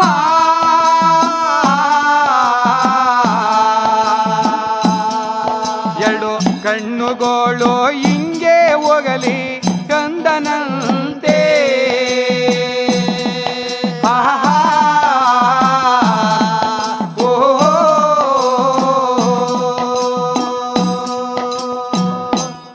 ಎರಡು ಕಣ್ಣುಗಳು ಹಿಂಗೋಗ್ಲಿ ಅಂತೇಳಿ ಎತ್ತಿ ಶಾಪ ಕೊಟ್ಬಿಟ್ರು ದಕ್ಷ ಬ್ರಹ್ಮ. ಅವಾಗ ಶಾಪ ಕೊಟ್ಟಾಗ ಅಯ್ಯಯ್ಯೋ, ನಮ್ಮ ಮಾವ ದಕ್ಷ ಬ್ರಹ್ಮನು ನನಗೆ 2 ಕಣ್ಣುಗಳು ಹಿಂಗೋಗ್ಲಿ ಅಂತ ಶಾಪ ಕೊಟ್ಬಿಟ್ರಲ್ಲ, ಏನ್ ಮಾಡ್ಲಿ? ಈ ಶಾಪಗಳನ್ನ ಯಾವ ದೇವತಿ ದೇವಮಾನ್ಯರು ತೆಗಿಕೆ ಸಾಧ್ಯವಿಲ್ವಲ್ಲ. ನಾನು ಶಿವನ ಹತ್ರನೇ ಹೋಗ್ಬೇಕು, ಈ ಶಾಪ ವಿಮೋಚನೆ ಆಗ್ಬೇಕಾದ್ರೆ ಶಿವನೇ ಅಂತೇಳಿ ಆ ಚಂದ್ರಮನು ಕೈಲಾಸ ಬರ್ತಾ ಇರೋನಂತೆ. ಹೌದಪ್ಪ. ಏನಪ್ಪಾ ಪರಮೇಶ್ವರ, ನಮ್ಮ ಮಾವ ದಕ್ಷ ಬ್ರಹ್ಮನು 2 ಕಣ್ಣುಗಳು ಹಿಂಗೋಗ್ಲಿ ಅಂತೇಳಿ ನನಗೆ ಎತ್ತಿ ಶಾಪ ಕೊಟ್ಬಿಟ್ರು. ಈ ಶಾಪ ವಿಮೋಚನೆ ಆಗ್ಬೇಕಾದ್ರೆ ನಿನ್ನಿಂದ ಸಾಧ್ಯ ಕಣಪ್ಪ. ಆಗ ಪರಮೇಶ್ವರ ಅವನ ಕಷ್ಟಗಳನ್ನ ಹರ್ದ ತೆಗೆದಕ್ಕೆ ಅವನ ಚಂದ್ರನ ತೆಗೆದಿ ತನ್ನ ಜಡೆ ಬಳೆ ಕಟ್ಟಿಕೊಂಡ್ರಂತೆ ಚಂದ್ರಮನು ಅಂತೇಳಿ ಹೆಸರು ಕಟ್ಟಿ. ಹೌದು ನೋಡು, ಒಂದು ತಿಂಗಳಲ್ಲಿ 15 ದಿನಕ್ಕೆ ಒಂದು ಅಮಾವಾಸ್ಯೆ, ಒಂದು ಹುಣ್ಣಿಮೆ ಅಂತ ಬರ್ತದೆ. ಅದಕ್ಕೆ ನನಗೆ ಚಂದ್ರಶೇಖರ ಮೂರ್ತಿ ಅಂತೇಳಿ ನನಗೆ ನಾಮಕರಣವಾಗಲಿ ಅಂತೇಳಿ ಅರ್ಧ ಕಷ್ಟಗಳನ್ನು ತೆಗೆದು ತನ್ನ ಚಂದನ ತೆಗೆದು ಜಡೆಬಳೆ ಕಟ್ಟಿಕೊಂಡ್ರಂತೆ ಪರಮೇಶ್ವರ. ಶಿವ ಶಿವ ಶಿವ. ಅಂದಿನಿಂದ ಆ ಪರಮೇಶ್ವರನಿಗೆ ಚಂದ್ರಶೇಖರ ಮೂರ್ತಿ ಅಂತೇಳಿ ನಾಮಕರಣವಾಗಿತ್ತು. ಹೀಗಿರುವಾಗ ಇಲ್ಲಿ ದಕ್ಷ ಬ್ರಹ್ಮನ ಆಹಾ ಇಲ್ಲವೋ ಪರಮೇಶ್ವರ, ಮಸಾಣ ಕಾಯುವಂತ ವಾಸನಿಗೆ ನನ್ನ ಮಗಳನ್ನ ಕೊಟ್ಟು ನಿನಗೆ ಮದುವೆ ಮಾಡದ್ನಲ್ಲ ಇವತ್ತು. ನಾನು ಚಂದ್ರಮನಿಗೆ ಶಾಪ ಇಟ್ರೆ ಆ ಶಾಪವನ್ನ ನೀನು ವಿಮೋಚನೆ ಮಾಡಿದ್ಯಾ? ನೀನು ಇವ ನಾನು ನಿನಗೆ ವೈರಿ ಆಗ್ತೀನಂತ ಹೇಳಿ ಆ ಪರಮೇಶ್ವರನಿಗೆ ವೈರಿ ಆದಂತೆ ದಕ್ಷ ಬ್ರಹ್ಮನು ಅಲ್ಲಿ ವೈರಿಯಾಗಿ ಆ ದಕ್ಷ ಲೋಕದಲ್ಲಿ ಯಾಗ ಯಜ್ಞಾದಿಗಳನ್ನು ಮಾಡ್ತಾ ಇರೋನಂತೆ. ದಕ್ಷ ಬ್ರಹ್ಮ ಯಾಗ ಯಜ್ಞಾದಿಗಳನ್ನು ಮಾಡಬೇಕಾದ್ರೆ ದೇವತಿ ದೇವಮಾನರನ್ನೆಲ್ಲರನ್ನು ಕರೆಸ್ತಾ ಇರೋನಂತೆ ಆ ದಕ್ಷಾಲೋಕಕ್ಕೆ. ಪರಮೇಶ್ವರನ್ ಮಾತ್ರ ಕರೆಸಲಿಲ್ಲ. ಯಾಕೆ? ಪರಮೇಶ್ವರನಿಗೆ ನಿನಗೆ ನಾನು ವೈರಿ ಅಂತ ಹೇಳಿ ಪರಮೇಶ್ವರನ್ ಕರೆಸಲಿಲ್ವಂತೆ. ಇಲ್ಲ, ತನ್ನ ಮಗಳಾದ ದಾಕ್ಷಾಯಿಣಿ ಕೇಳ್ತಾ ಇರೋಳಂತೆ ಶಿವನ್ನ. ಏನಂತ? ಪರಮೇಶ್ವರ ಪತಿದೇವ, ಏನ್ ಮಾಡಿದೆ? ನಮ್ಮ ತಂದೆ ದಕ್ಷ ಲೋಕದಲ್ಲಿ ದಕ್ಷ ಬ್ರಹ್ಮನು ಯಾಗ ಯಜ್ಞಾದಿಗಳನ್ನ ಮಾಡ್ತವ್ರೆ, ದೇವತಿ ದೇವಮಾನವ್ರನ್ನೆಲ್ಲ ಕರೆಸಿ. ಇವತ್ತು ನಮ್ಮ ತಂದೆ ನನ್ನ ಕರೀಲಿಲ್ಲ. ನಮ್ಮ ತಂದೆ ಕರೀದೇ ಇದ್ರು ಯಾಸಟಿಗೆ ಪತಿದೇವ, ನಮ್ಮ ತಂದೆ ಯಾಗ ಯಜ್ಞಾದಿಗಳಿಗೆ ನಾನು ಹೋಗಿದ್ದು ಬರ್ತೀನಿ, ನನ್ನ ಕಳಿಸ್ಕೊಡಿ ಸ್ವಾಮಿ ಅಂತ ಕೇಳ್ಕೊಂಡು ದಾಕ್ಷಾಯಿಣಿ.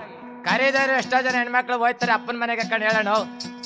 ಲೇ ಪಾರ್ವತಿ, ನಿಮ್ಮ ತಂದೆ ಬಂದೆ ಯಾವತ್ಗೂ ಅಳಿಯ ಮಗಳು ಅಂತೇಳಿ ಪ್ರೀತಿಯಿಂದ ಒಂದು ಮಾತು ಹೇಳಲಿಲ್ಲ ಬರ್ರಿ ಅಂತ. ಬಾಯಿ ಮಾತ್ಕೋಸ್ಕರ ಆ ಕರೀದೇರೋ ಮನೆಗೆ ನಾನು ಹೋಗ್ತೀನಿ ಅಂತ ಹೇಳ್ತಾ ಇದೆಯಲ್ಲ ಮಿಡದಿ, ಇದು ಸಾಧ್ಯನೇ ಬೇಡ ಕಾಣಿ ಅಂದ್ರು ಪರಮೇಶ್ವರ. ಇಲ್ಲ ಸ್ವಾಮಿ, ನಮ್ಮ ತಂದೆ ಕರೀದೇ ಇದ್ರು ನನಗೇನು ಅವಮಾನವೇನಿಲ್ಲ, ನಾನು ಹೋಗ್ತೀನಿ ಅಂತೇಳಿ ಆ ದಾಕ್ಷಾಯಿಣಿ ಕೇಳಿದಾಗ, ಸರಿ ಈ ಹೆಣ್ಣು ಮಕ್ಕಳಿಗೆ ಆ ತಂದೆ ತಾಯಿಗಳ ಕರೀದೇ ಇದ್ರೆ ಅಷ್ಟೇ ಪ್ರೀತಿ ಇರ್ತದೆ ಅವ್ರ ಮೇಲೆ, ಸರಿ ಹೋಗಿದ್ದು ಬರೋಗು ಅಂತೇಳಿ ಪರಮೇಶ್ವರ ಹೇಳಿದ್ರಂತೆ ದಾಕ್ಷಾಯಿಣಿಯನ್ನ. ಅವಾಗ ನಂದೇಶ್ವರನ್ನ ಜೊತೆ ಮಾಡಿ ಕಳಿಸ್ಕೊಟ್ರಂತೆ. ಆಗ ನಂದೇಶ್ವರ ದಾಕ್ಷಾಯಿಣಿ ಇಬ್ರುವೆ ಆ ದಕ್ಷಾಲೋಕಕ್ಕೆ ಬರುವಾಗ ದಕ್ಷ ಬ್ರಹ್ಮ ನೋಡ್ಕೊಂಡಂತೆ, ಲೇ ದಾಕ್ಷಾಯಿಣಿ, ಏನ್ ತಂದೆ? ನಿನ್ನ ಕರೆಸಿದವ್ರು ಯಾರು? ಏನ್ ತುಗೋಸ್ಕರ ಬಂದೆ ಇಲ್ಲಿ ನೀನು? ನಾನು ನಿಮ್ಮ ಕೈಲಾಸ ಬಂದು ನಿಂತ್ಕೊಂಡ್ರು ಕೂಡ ಹೆಂಡತಿ ಗಂಡ ಇಬ್ರುವೆ ಕುಂತಿದ್ರಲ್ಲ, ಮೈ ಮಾರ್ತಿ ನನ್ನನ್ನು ಮಾತಾಡಿಸ್ತೆ.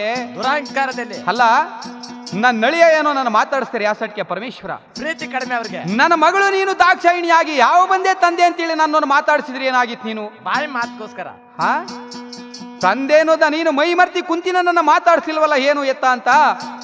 ಆ ಮಸಾಣ ಕಾಯುವಂತ ಶಿವನಿಗೆ ನಿನ್ನನ್ನ ಕೊಟ್ಟಿ ಮದುವೆ ಮಾಡದ್ದೇ ನಂದು ಮೊದಲನೇ ತಪ್ಪು. ಅದೇ ತಪ್ಪು ನನ್ನ ಕೆಲಸ. ಮರದಲ್ಲಿರ್ತಕ್ಕಂಥ ಕಾಯಿಗಳೆಲ್ಲ ಕಟ್ಟಿಕೊಂಡು ಆ ಬೂದಿನ ಮೈಕೆಗೆಲ್ಲ ಬಳಿಕೊಂಡು ಕಾಡು ಪ್ರಾಣಿ ಚರ್ಮವನ್ನ ನಡಿಗೆ ಕಟ್ಟಿಕೊಂಡು ಕುಂತವನಲ್ಲ ಶಿವ, ಆ ಶಿವನಿಗೆ ಕೊಟ್ಟಿ ನಿನ್ನನ್ನು ಮದುವೆ ಮಾಡದೆ ನನ್ನ ಮೊದಲನೇ ತಪ್ಪು. ನಿನ್ ಗಂಡನ್ ತಪ್ಪು. ಅಯ್ಯೋ ಅಪ್ಪಾಜಿ, ನನ್ನ ಬೇಕಾದ್ರೆ ನೀವೇನೇ ಅನ್ನಿ ಏನೇ ಬೈ, ನನಗೆ ಕೋಪ ಇಲ್ಲ ಅಪ್ಪಾಜಿ. ನನ್ನ ಗಂಡ ಪರಮೇಶ್ವರನ ಮಾತ್ರ ನೀವೊಂದು ಮಾತನ್ನಬೇಡಿ. ನನ್ನ ಗಂಡನೇನಾರ ಅಂದ್ರೆ ನಾನು ಸುಮ್ಗೆ ಇರೋದಿಲ್ಲ ಅನ್ಲು ದಾಕ್ಷಾಯಿಣಿ. ಗಂಡನ ಮಾನ ಉಳಿಸ್ಕೊಂಡ್ರು ಕಣ. ಏನಂದೆ? ಈ ತಂದೆಗಿಂತ ನಿನ್ನ ಗಂಡನ ಹೆಚ್ಚಾದ್ನೆ ನಿನಗೆ. ಮೊದಲು ಇಲ್ಲಿಂದ ತೊಲಗುವಂದ ಅವರ ತಂದೆ. ಅಪ್ಪಾಜಿ, ನನ್ನನ್ನ ಇಷ್ಟು ಹೀಯಾಳಿಸಿ ನೀನು ಮಾತನಾಡಿದ ಮೇಲೆ ಇದೋ ನಿನ್ನ ಯಾಗ ಯಜ್ಞಾದಿಗಳಿಗೆ ನಾನೇ ಬಲಿ ಆಗ್ತೀನಂತ ಹೇಳಿ ಆ ದಾಕ್ಷಾಯಿಣಿ ಹಾರಿ ಅಗ್ನಿ ಕೊಂಡಿಕೆ ಬಿದ್ದಿದಳಂತೆ. ದಾಕ್ಷಾಯಿಣಿ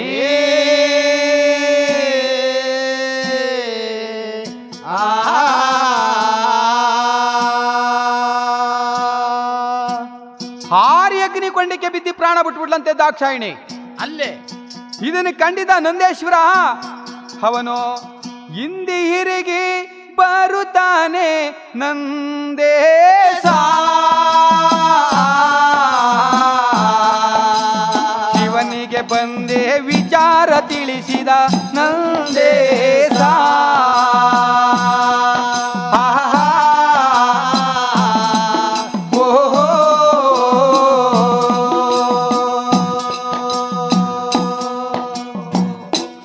ಇದನ್ನ ಬಂದು ವಿಚಾರ ತಿಳಿಸಿದ ನಂದೇಶ್ವರ.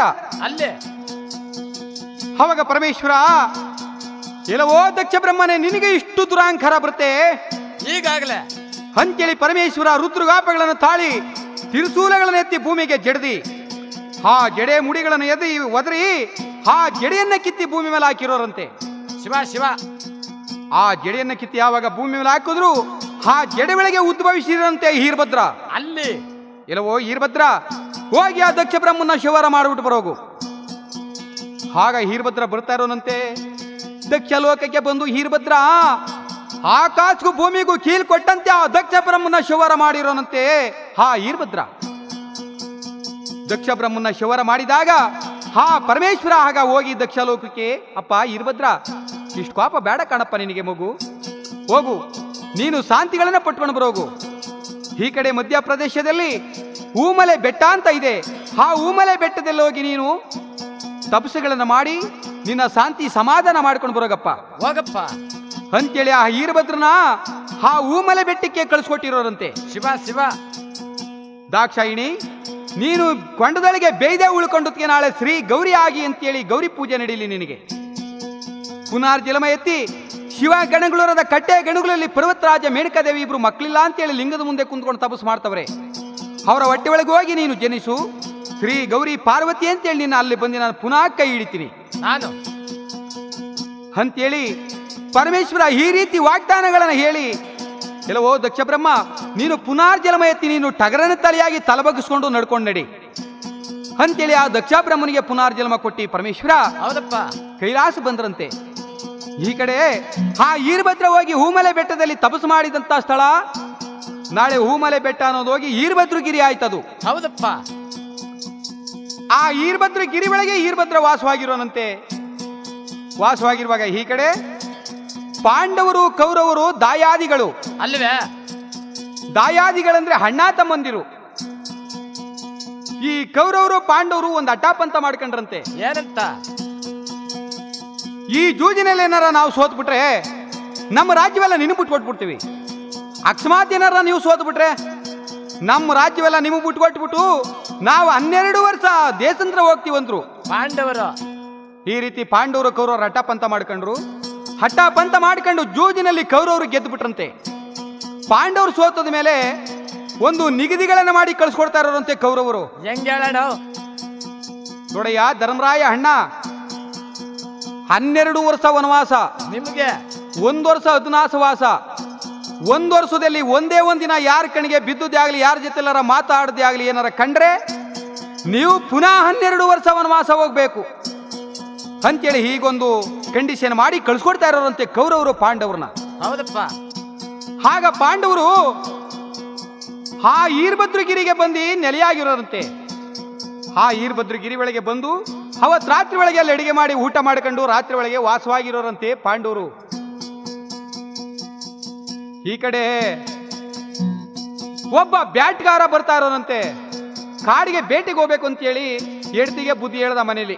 ನನ್ನಂಗೆ ನೋಡೆ, ಇವತ್ತು ಈ ತೆಂಗಿನಕಲ್ ಕಾಡಿಗೆ ಹೋಗಿ ನಾನು ಬೇಟೆ ಆಡ್ಕೊಂಡು ಬರ್ತೀನಿ, ಮನೇಲಿ ಸಾಂಬಾರು ಆಡಿಸ್ಕೊಂಡು ನೀನು ಕುಂತಿರು, ನಾನು ಸರ್ನು ಬಂದ್ಬಿಡ್ತೀನಿ ಬೇಟೆ ಆಡ್ಕೊಂಡು ಅಂತೇಳಿ ಬ್ಯಾಟ್ಗಾರ ಹೆಂಡತಿಗೆ ಬುದ್ಧಿ ಹೇಳ್ಬಿಟ್ಟು ಅವನು ಆ ಕಾಡಿಗೆ ಸಾಗಿ ಬರುತ್ತಾನೆ.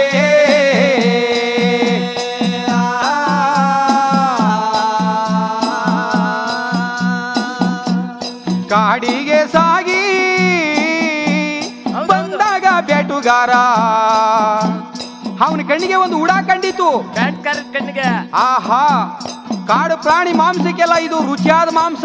ಉಡ ಉಡ ಹಾ ಬ್ಯಾಟ್ಗಾರ ಅಟ್ಟಾಡ್ಸ್ಕೊಂಡು ಬರ್ತಾ ಇರೋನಂತೆ. ಹಾ ಉಡ ಮುಂದೆ, ಈ ಬ್ಯಾಟ್ಗಾರ ಹಿಂದಿಂದೆ. ಊಮಲಿಯ ಬೆಟ್ಟ ಹತ್ತಿತಲ್ಲ,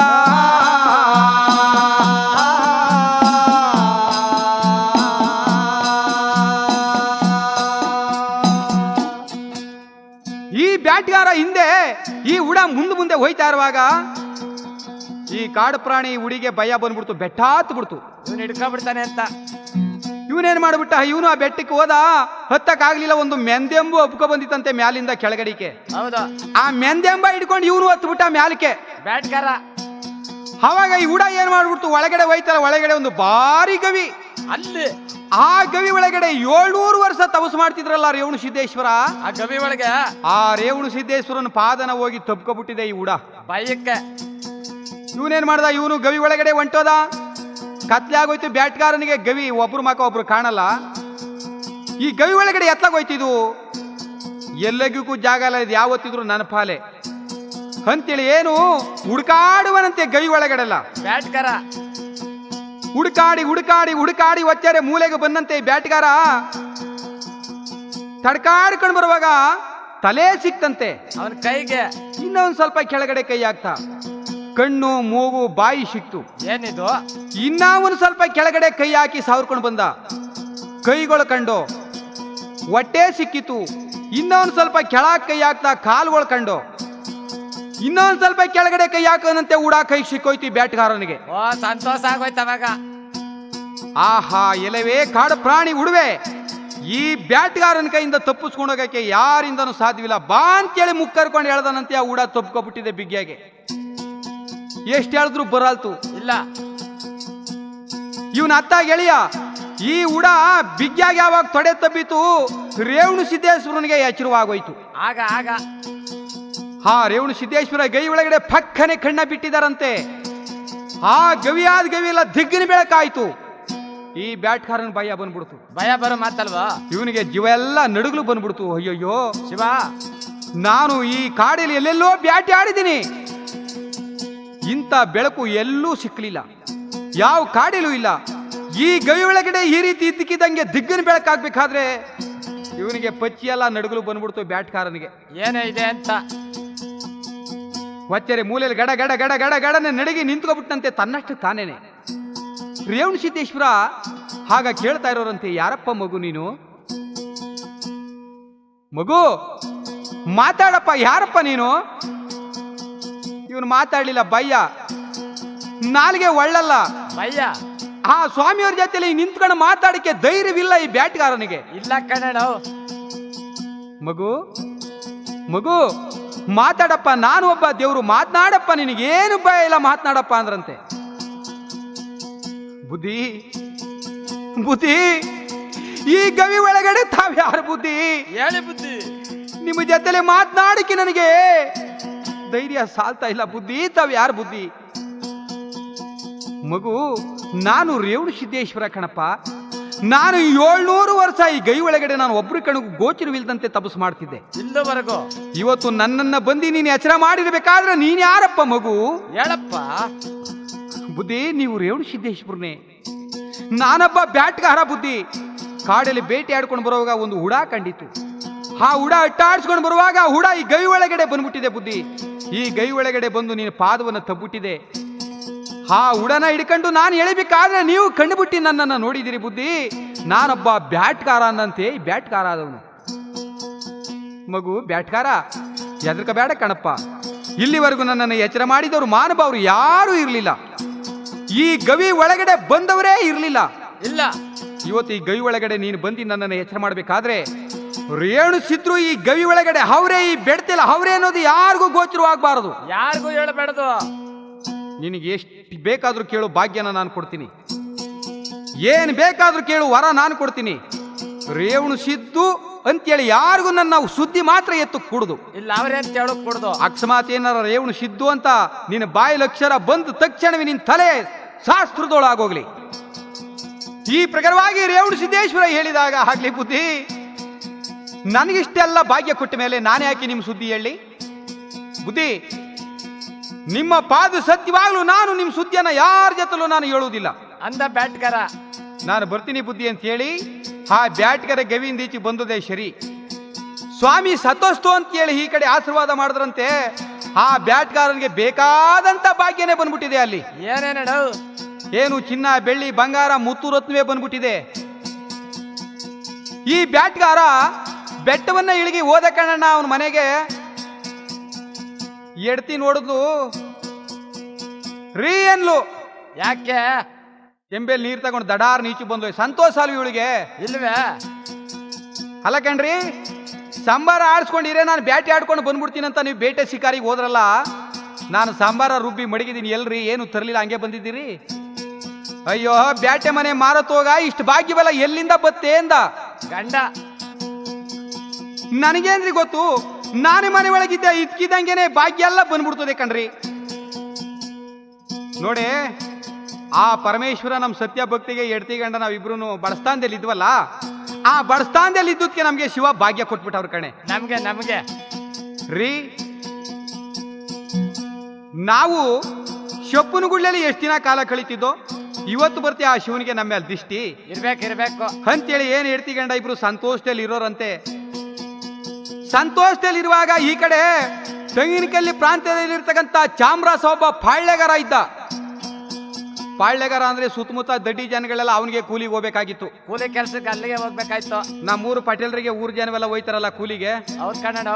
ನೋಡಂಗೆ ಆ ತೆಂಗಿನಕೆಲ್ಲ ಕಾಡಲ್ಲಿರ್ತಕ್ಕಂಥ ಚಾಮರಾಸ ಪಾಳ್ಯಗಾರ, ಆ ಪಾಳ್ಯಗಾರನಿಗೆ ಹೋಗ್ಬೇಕಾಯ್ತು ಸುತ್ತಮುತ್ತಲು ಜನಗಳೆಲ್ಲ ಕೂಲಿ ಕೆಲ್ಸಕ್ಕೆ. ಹೌದು, ಅವ್ನು ಹಂಗಿದ್ದ. ಹಾಗೆ ಆ ಅಕ್ಕಪಕ್ಕ ಜನಗಳೆಲ್ಲ ಹೋಗ್ಬೇಕಾದ್ರೆ ಇವಳು ಹೋಗ್ಲಿಲ್ಲ ಅವತ್ತು ತನ್ನ ಹೆಂಡತಿ. ಯಾಕಣ್ಣ? ಏಕೆಂದ್ರೆ ಇಲ್ಲಿ ಬೇಕಾದಂತ ಭಾಗ್ಯ ಅದಲ್ಲ ಮನೆ ಒಳಗೆ. ಇಷ್ಟು ಭಾಗ್ಯ ಇರುವಾಗ ಯಾಕೋ ಕೂಲಿಗೆ ಬೇಕನ್ಬಿಟ್ಟು ಇವಳು ಕೂಲಿ ಕೆಲಸ ಬರ್ಲಿಲ್ಲ ಅವತ್ತು. ಕೆಲವು ಜನ ಹೋಗಲ್ರು ಕಣ್ ಹೇಳೋಣ. ಈ ಚಾಮರಸ ವಜ್ಜರಿಂದ ಕೆಲಸ ಮಾಡುವಾಗ ಆಳುಗಳನ್ನ ಲೆಕ್ಕ ಹಾಕೊಂಡಂತೆ. ಯಾಕೆ ಹಾಕೊಂಡ? ಯಾತ್ರ ಲೆಕ್ಕ ಹಾಕೊಂಡ ಅಂದ್ರೆ ಕೆಲವ್ರು ಏನ್ ಮಾಡ್ತಾರೆ, ಒಂದಿನ ಹೋಗ್ಬಿಟ್ಟು 2 ದಿನ ದುಡ್ಡು ಇಸ್ಕೋತಾರೆ, ಹೋಗ್ದಾದ್ರು ಕಾಸು ಇಸ್ಕೋತಾರ. ಕೆಲವರು ಸುಳ್ಳು ಹೇಳೋದು ಜಾಸ್ತಿ ಅಂತ ಇವನು ದಿನ ಆಳುಗಳ ಲೆಕ್ಕ ಹಾಕೊಳ್ಳೋನಂತೆ. ಆಳುಗಳ ಲೆಕ್ಕ ಹಾಕೊಂಡು ಇನ್ನೊಂದು ಆಳು ಬರ್ಬೇಕಾಗಿತ್ತಲ್ಲ ಏನ್ರಮ್ಮ, ಇನ್ನೊಂದು ಆಳು ಬರ್ಲಿಲ್ವಲ್ಲ. ಯಾರು ಬುದ್ಧಿ? ಯಾರು ಅಂದ್ರೆ ಕಾಡಲ್ಲಿ ಬೇಟೆ ಆಡ್ತಾನಲ್ಲ ಆ ಬ್ಯಾಟ್ಗಾರನ ಹೆಂಡತಿ ಬರ್ಲಿಲ್ವಲ್ಲ. ಯಾಕೆ ಬರ್ಲಿಲ್ಲ ಸ್ವಾಮಿ? ಅವ್ರಿಗೆ ಬೇಕಾದಂತ ಭಾಗ್ಯನೇ ಬಂದ್ಬಿಟ್ಟಿದೆ. ಆ ಭಾಗ್ಯ ಇರುವಾಗ ಅವ್ರು ಕೂಲಿಗೆ ಎಲ್ಲಿ ಬಂದರು ಬುದ್ಧಿ ಅಂತೇಳಿ ಆ ಜನಗಳು ಕೂಲಿ ಮಾಡುವಂತ ಜನಗಳು ಹೇಳಿದಾಗ ಏನು ಬೇಕಾದಂತ ಭಾಗ್ಯನೇ ಬಂದ್ಬಿಟ್ಟಿದತ್ತೆ ಬ್ಯಾಟ್ಗಾರನಿಗೆ. ನೋಡಿ, ಹೋಗಿ ಆ ಬ್ಯಾಟ್ಗಾರನ ಹೆಂಡತಿಯನ್ನ ಕರ್ಕೊಂಡು ಬರೋಗಿ. 3 ಜನ ಹಾಳುಗಳೋಗಿ ಕರೆದ್ರಂತೆ. ಬಾಮ್ಮ, ಯಜಮಾನ್ರು ಕರಿತವ್ರಿ ಅಂತ ಕರ್ಕೊಂಡು ಬಂದ್ರು. ಏನಮ್ಮ, ಯಾಕೆ ಕೂಲಿ ಕೆಲಸ ಬರಲಿಲ್ವಲ್ಲ? ಬುದ್ಧಿ, ಕೂಲಿ ಕೆಲಸಕ್ಕೆ ನಾನಿನ್ ಮ್ಯಾಲ ಬರಲ್ಲ. ಯಾಕಮ್ಮ ಬರೋದಿಲ್ಲ? ನಾನು ಬರೋದಿಲ್ಲ ಸ್ವಾಮಿ. ಹಾಲ ಅಕ್ಕಪಕ್ಕ ಕೂಲಿ ಕೆಲಸ ಮಾಡ್ತಿದ್ದರು ಬುದ್ಧಿ. ಅವರ ಮನೆ ಒಳಗೆ ಮುತ್ತು ರತ್ನ ಚಿನ್ನ ಬೆಳ್ಳಿ ಬಂಗಾರ ಬೇಕಾದಂಗಿದೆ ಈಗ ಅವ್ರ ಮನೇಲಿ ಅಂದಾಗ ಎಲ್ಲಿಂದ ಬಂತು ಇಷ್ಟು ಭಾಗ್ಯವೆಲ್ಲ ಇವರಿಗೆ? ನೋಡಮ್ಮ, ನಿನ್ನ ಗಂಡನ ಕೇಳ್ಕೊಂಡು ಬಂದು ಯಾವುದು ನನಗೆ ತಿಳಿಸ್ಬೇಕು, ಇಷ್ಟು ಭಾಗ್ಯ ನಿಮಗೆ ಎಲ್ಲಿಂದ ಬಂತು? ಏನಾರ ನೀವು ಹೇಳಿಲ್ವೇ ನಮ್ಮ ಊರ್ ಬಾಗಿಲಿಗೆ ನಿಮ್ಮನ್ನ ಸಿಗಿಸಿ ತೋರಣ ಕಟ್ಟಿಬಿಡ್ತೀನಿ ರಾಜನಪ್ಪನೆ ಅಂತೇಳಿ ಆ ತೆಂಗಿನಕೆರೆ ಪ್ರಾಂತದ ಚಾಮರಸ ಹೇಳಿರೋನಂತೆ. ಹಾಗಂದ ಮಾತಾ ಕೇಳಕಂಡು ಅವಳು ಅರಮನೆಗೆ ಸಾಗಿ ಬರುತ್ತಾಳೆ.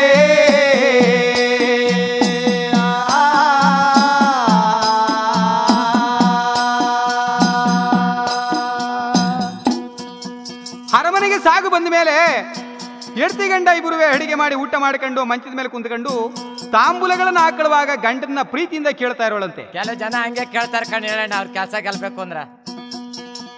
ರೀ ಏನೇ ಅಲ್ಲ ಕಣ್ರಿ, ನೀವು ಯಾವತ್ತೂ ಬೇಟೆ ಶಿಕಾರಿಗೆ ಹೋಗ್ಬೇಕಾದ್ರೂ ಬೇಟೆ ಆಡ್ಕೊಂಡು ಬರೋರಿ, ಯಾವ ಪ್ರಾಣಿ ಯಾರು ಹೊಡ್ಕೊಂಡು ತಗೊಂಡು ಬರೋರಿ ಮನೆಗೆ.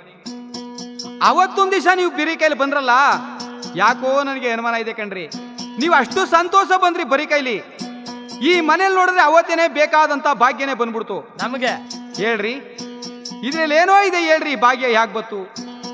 ನೀವು ಅವತ್ತು ಬರಿ ಕೈಲಿ ಬಂದಿರೋದು ಕಾರಣ ಇದೆ ಕಣ್ರಿ. ಹೇಳ್ರಿ ಹೇಳ್ರಿ ಅಂತೇಳಿ ಬೆಳಗಾನ ಹಿಂಸೆ ಕೊಡ್ತಾ ಇರೋಳಂತೆ ಗಂಡನಿಗೆ. ಕೆಲವು ಜನ ಹಂಗೆ ಹಿಂಸೆ ಕೊಡ್ತಾರ ಕಣ್ ಹೇಳೋಣ. ಅಯ್ಯೋ ಮನಿಕೊಳೆ, ಏನೋ ನನಗೇನು ಗೊತ್ತು, ನಿನ್ಗೇನು ಗೊತ್ತು? ಭಗವಂತ ಕೊಟ್ಟಿರೋ ಭಾಗ್ಯಕ್ಕೆ ನಾನೇನಂತ ಹೇಳಾನೆ ಮನಿಕೊಳೆ ಅಂದ್ಬಿಟ್ಟು ಇವನು ಹತ್ ಕಡೆ ಬಿತ್ಕಂಡ. ನಿದ್ದೆ ಬತ್ತು, ತಿರುಗಾ ಇವಳಿಗೂ ಒಂದು ಹೊತ್ತಲ್ಲಿ ಜ್ಞಾನ. ಇತ್ಲಾಗೆ ಈ ಯಜಮಾನರು ನೋಡಿದ್ರೆ ನನ್ನ ಗಂಡನ ಇಬ್ಬರನ್ನು ಸಿಗಿಸಿ ಆ ಬಾಕ್ಲು ಕಟ್ಟಿಬಿಡ್ತಾರೆ. ನನ್ನ ಗಂಡನ ಪ್ರಾಣ ಯಾಕೆ ತೆಗಿಬೇಕು ನಾನು? ನನ್ನ ಗಂಡನ ಉಳಿಸ್ಕೋಬೇಕಂತೇಳಿ ಗಂಡನೇ ಈ ಕಡೆ ಆ ಕಡೆ ತಿವ್ದಿ ತಿವ್ದಿ ತಿವ್ದಿ ತಿವ್ದಿ ಕೇಳ್ತಾ ಇರೋಳಂತೆ. ಕೆಲವು ಜನ ಹಂಗೆ ತಿವಿತಾರೆ ಕಣ್ ಹೇಳೋಣ. ಮನಿಕೊಳೆ ಸುಮ್ಗೆ ಅದೇನು ಹೇಳ್ರಿ ಹೇಳ್ರಿ ಹೇಳ್ರಿ ಅಂತ ಈ ಕಡೆ ಆ ಕಡೆ ತಿವ್ದಿ ತಿವ್ದಿ ಹಿಂಗೆ ನಾನು ಕೇಳ್ತಾ ಇದ್ದಿ. ಹಿಂಸೆ ಮಾಡಿ ಹೇಳ್ತೀನಿ ಕೇಳೆ. ಹೇಳ್ರಿ. ನಾನು ಹೂಮಲೆ ಬೆಟ್ಟಕ್ಕೆ ಹೋದ್ನ ಬೇಟೆ ಶಿಕಾರಿಗೆ. ಹೇಳ್ರಿ. ಅಲ್ಲಿ ಒಂದು ಉಡ ಕಂಡಿತ್ತು ನನ್ನ ಕಣ್ಣಿಗೆ. ಆಮೇಲೆ ಆ ಉಡ ಏನ್ ಮಾಡ್ಬಿಡ್ತು, ಬೆಟ್ಟ ಹತ್ತಿ ಒಂದು ಗವಿ ಸೇರ್ಬಿಡ್ತು ಕಣೆ. ಹೇಳ್ರಿ. ನಾನೇನ್ ಮಾಡ್ದೆ, ಒಂದು ಮೆಂದೆಂಬಿ ಹಿಡ್ಕೊಬಿಟ್ಟದೆ. ನಾನು ಮ್ಯಾಲೆ ಕತ್ತದೆ, ಒಳಗಡೆ ಕೊಂಟದೆ ಗವಿ ಒಳಗಡೆ ಹೋಗಿ ಒಬ್ಬ ಗುರುಗಳ ಪಾದವನ್ನು ತಪ್ಪಿಟ್ಟಿತ್ತು ಕಣೆ ಆ ಉಡ. ಹೇಳ್ರಿ. ನಾನು ಇತ್ತಾಗ ಹೇಳಿತೀನಿ, ಆ ಉಡ ಬರುವುದಿಲ್ಲ. ಆ ಗುರುಗಳಾಗ ಯಾವಾಗ ಪಕ್ಕನೆ ಕಣ್ಬಿಟ್ಟು ದಿಗ್ಗನೆ ಬೆಳಕಾಯ್ತು ಕಣೆ ಗವಿ ಒಳಗಡೆ. ಹೇಳ್ರಿ. ಅವಾಗ ತಾವ ಯಾರು ಬುದ್ಧಿ ಅಂತ ಕೇಳಿದೆ. ಅಯ್ಯ, ನಾನು ಯಾರಾಗಿರ್ಲಿ ನಿನಗೇನು ಬೇಕಾದ್ರೂ ಕೇಳು, ಭಾಗ್ಯನ ನಾನು ಕೊಡ್ತೀನಿ ಎಂದ್ರು. ಅವ್ರ ಹೆಸರನ್ನು ಹೇಳ್ರಿ ವಸ್ಯ. ರೇವಣು ಸಿದ್ದು ಅಂದ್ರು. ಅಷ್ಟೆಲ್ಲ ಒಂದ್ ತಲೆ ಡಮ್ ನೋಡೋದಾಯ್ತು. ಅಯ್ಯಯ್ಯೋ, ನನ್ನ ಗಂಡನ ತಲೆ ಹಿಂಗೆ ಡಮ್ ನೋಡ್ದೈತಲ್ಲ, ರೇವಣ್ ಸಿದ್ರು ಅಂದೇಟ್ಗೆ ಹೊಡೆದೈತಲ್ಲ. ಅಯ್ಯಯ್ಯೋ, ಹೀಗೇನ್ ಮಾಡ್ಲಿ ಅಂತೇಳಿ ಕೂಗಾಡುವಳಂತೆ, ನರಳಾಡುವಳಂತೆ. ಅಯ್ಯೋ ಪಾಪ. ಅವಾಗ ಆ ತೆಂಗಿನಕೆರೆ ಪ್ರಾಂತದ ಚಾಮರಾಸಾದವನು ಪಾಳ್ಯಗಾರ ಅವನು ಬರ್ತಾ ಇರೋ ನನ್ನ ತಲೆಗೆ ಆ ಬ್ಯಾಟ್ಗಾರನ ಮನೆ ತಕ್ಕೆ ಬಂದು, ಏನಮ್ಮ ಏನಾಯ್ತು? ಸ್ವಾಮಿ, ಈ ಹೂಮಲೆ ಬೆಟ್ಟದಲ್ಲಿ ಬೇಟೆ ಶಿಕಾರಿಗೆ ಹೋಗಿದ್ರಂತೆ ನಮ್ಮ ಯಜಮಾನ್ರು. ಆಮೇಲೆ ಒಂದು ಹೂಡ ಬೆಟ್ಟವನ್ನು ಹತ್ತಿ ಒಂದು ಗವಿ ಒಳಗಡೆ ಹೋದಾಗ ಇವ್ರು ಒಳಗಡೆ ಹೋದ್ರಂತೆ. ಯಾರೋ ಗುರುಗಳಿದ್ರಂತೆ ಆ ಗವಿ ಒಳಗಡೆ. ಅಲ್ಲಿ ಹೋಗಿ ಆ ಹೂಡ ಅವ್ರ ಪಾದವನ್ನು ತಬ್ಬಿಟ್ಟಿತ್ತಂತೆ. ಅವಾಗ ಆ ಗುರುಗಳು ದಿಗ್ಗಿನೇ ಬೆಳಕಾಯ್ತಂತೆ ಕಣ್ಬುಟ್ಟೇಟ್ಗೆ. ನಮ್ಮ ಯಜಮಾನರು ನನ್ನ ಜೊತೆ ಒಳಗೆ ಹೇಳ್ತೀನಿ ಕೇಳಿ ಬುದ್ಧಿ ಹೇಳು ಅಂತೇಳಿ ಆ ಯಜಮಾನ್ರ ಜೊತೆ ಒಳಗೆ ಎಲ್ಲ ಹೇಳ್ಬಿಡ್ತಾವಳೆ. ಆ ಗುರುಗಳು ಯಾರು ಬುದ್ಧಿ ಅಂತ ನಾ ಕೇಳಿದಾಗ ಅವ್ರು ರೇವಣಿಸಿದ್ರು ಅಂತ ಹೇಳಿದ ತಕ್ಷಣ ನನ್ನ ಗಂಡನ ತಲೆಯಲ್ಲಿ ಹೊಡೆದೋಗ್ಬಿಡ್ತು ಸ್ವಾಮಿ. ಹೌದೇನಮ್ಮ? ಏನು ರೇವಣಿಸಿದ್ರಿದ್ರಂತೆ ಆ ಗವಿ ಒಳಗಡೆ. ಹಾಗಿದ್ಮೇಲೆ ಅವ್ರು ಯಾರು ಅನ್ನೋದ ನಾನು ನೋಡ್ಲೇಬೇಕು ಹೂಮಲೆ ಬೆಟ್ಟದಲ್ಲಿ ಅಂತ ಹೇಳಿ ಆ ರಾಜ, ಹೌದಪ್ಪ, ಆ ತೆಂಗಿನಕೆರೆ ಪ್ರಾಂತದ ಚಾಮರಾಸಾದವನು ಸರಿ ಅವನು ದಂಡು ದಾಳಿ ಕರಕಂಡ, ಕುದುರೆ ಮೇಲೆ ಕುಂದಕಂಡ, ಹೂಮಲೆ ಬೆಟ್ಟಕ್ಕೆ ಸಾಗಿ ಬರುತ್ತಾನೆ.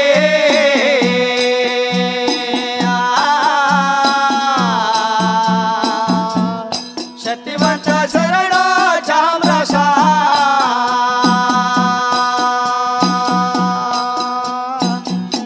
ದಂಡು ದಾಳಿಗಳೆಲ್ಲ ಕೆಳಗಡೆ ಇರಿಸ್ಬಿಟ್ಟು ಬೆಟ್ಟು ಸುತ್ತವನು ಸುತ್ತ ಬಂದಂತೆ ಬೆಟ್ಟಗತ್ತಕ್ಕೆ ಯಾವ ಕಡೆಗೂ ಇವನಿಗೆ ಜಾಗನೇ ಸಿಕ್ಕಲಿಲ್ಲ. ಚಾಮರಾಸನಿಗೆ ಪಂಚವರ್ಣದ ಕುದುರೆ ಮೇಲೆ ಕುಂತ್ಕೊಂಡು ಬಂದಿದ್ನಲ್ಲ ಆ ಚಾಮರಾಸ, ಚೌಟಿಂದ ಒಂದು ಏಟ್ ಹೊಡೆದಂತೆ ಹೇ ಅಂತ ಹೇಳಿ ಆ ಕುದುರೆ ಹತ್ತಿದೆ ಬೆಟ್ಟವನ್ನ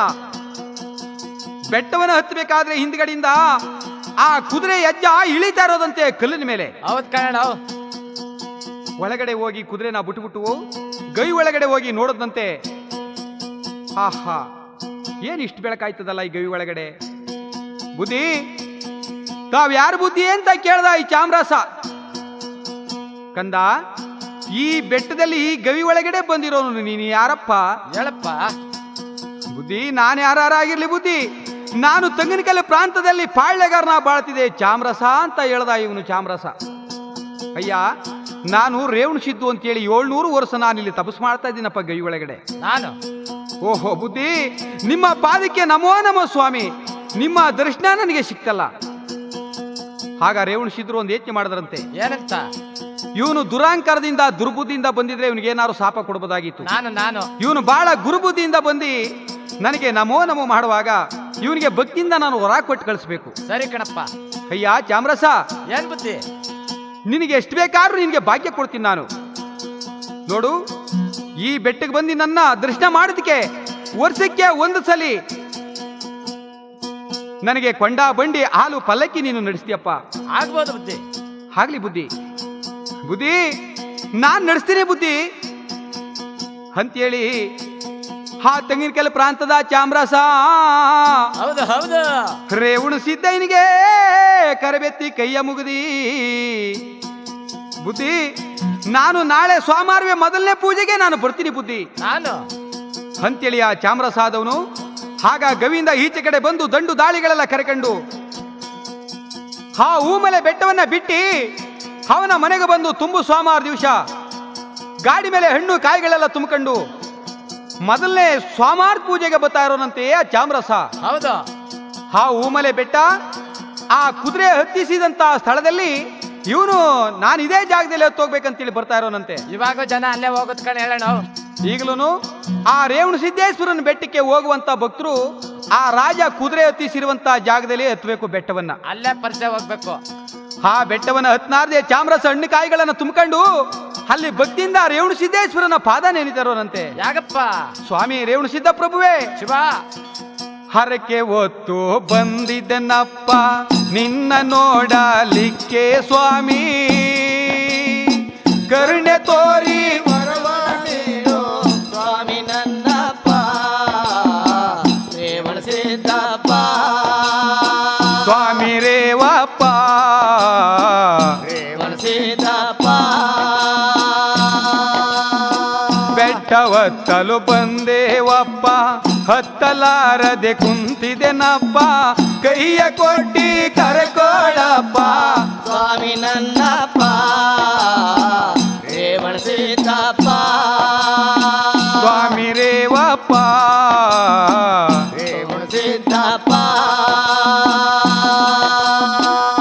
ಸುತ್ತಮುತ್ತ ಬೆಟ್ಟ ಕಾಡು ಇಂಥ ಬೆಟ್ಟದ ಗವಿಯ ಒಳಗೆ ಸುತ್ತಮುತ್ತ ಬೆಟ್ಟ ಕಾಡು ಇಂಥ ಬೆಟ್ಟದ ಗವಿಯ ಒಳಗೆ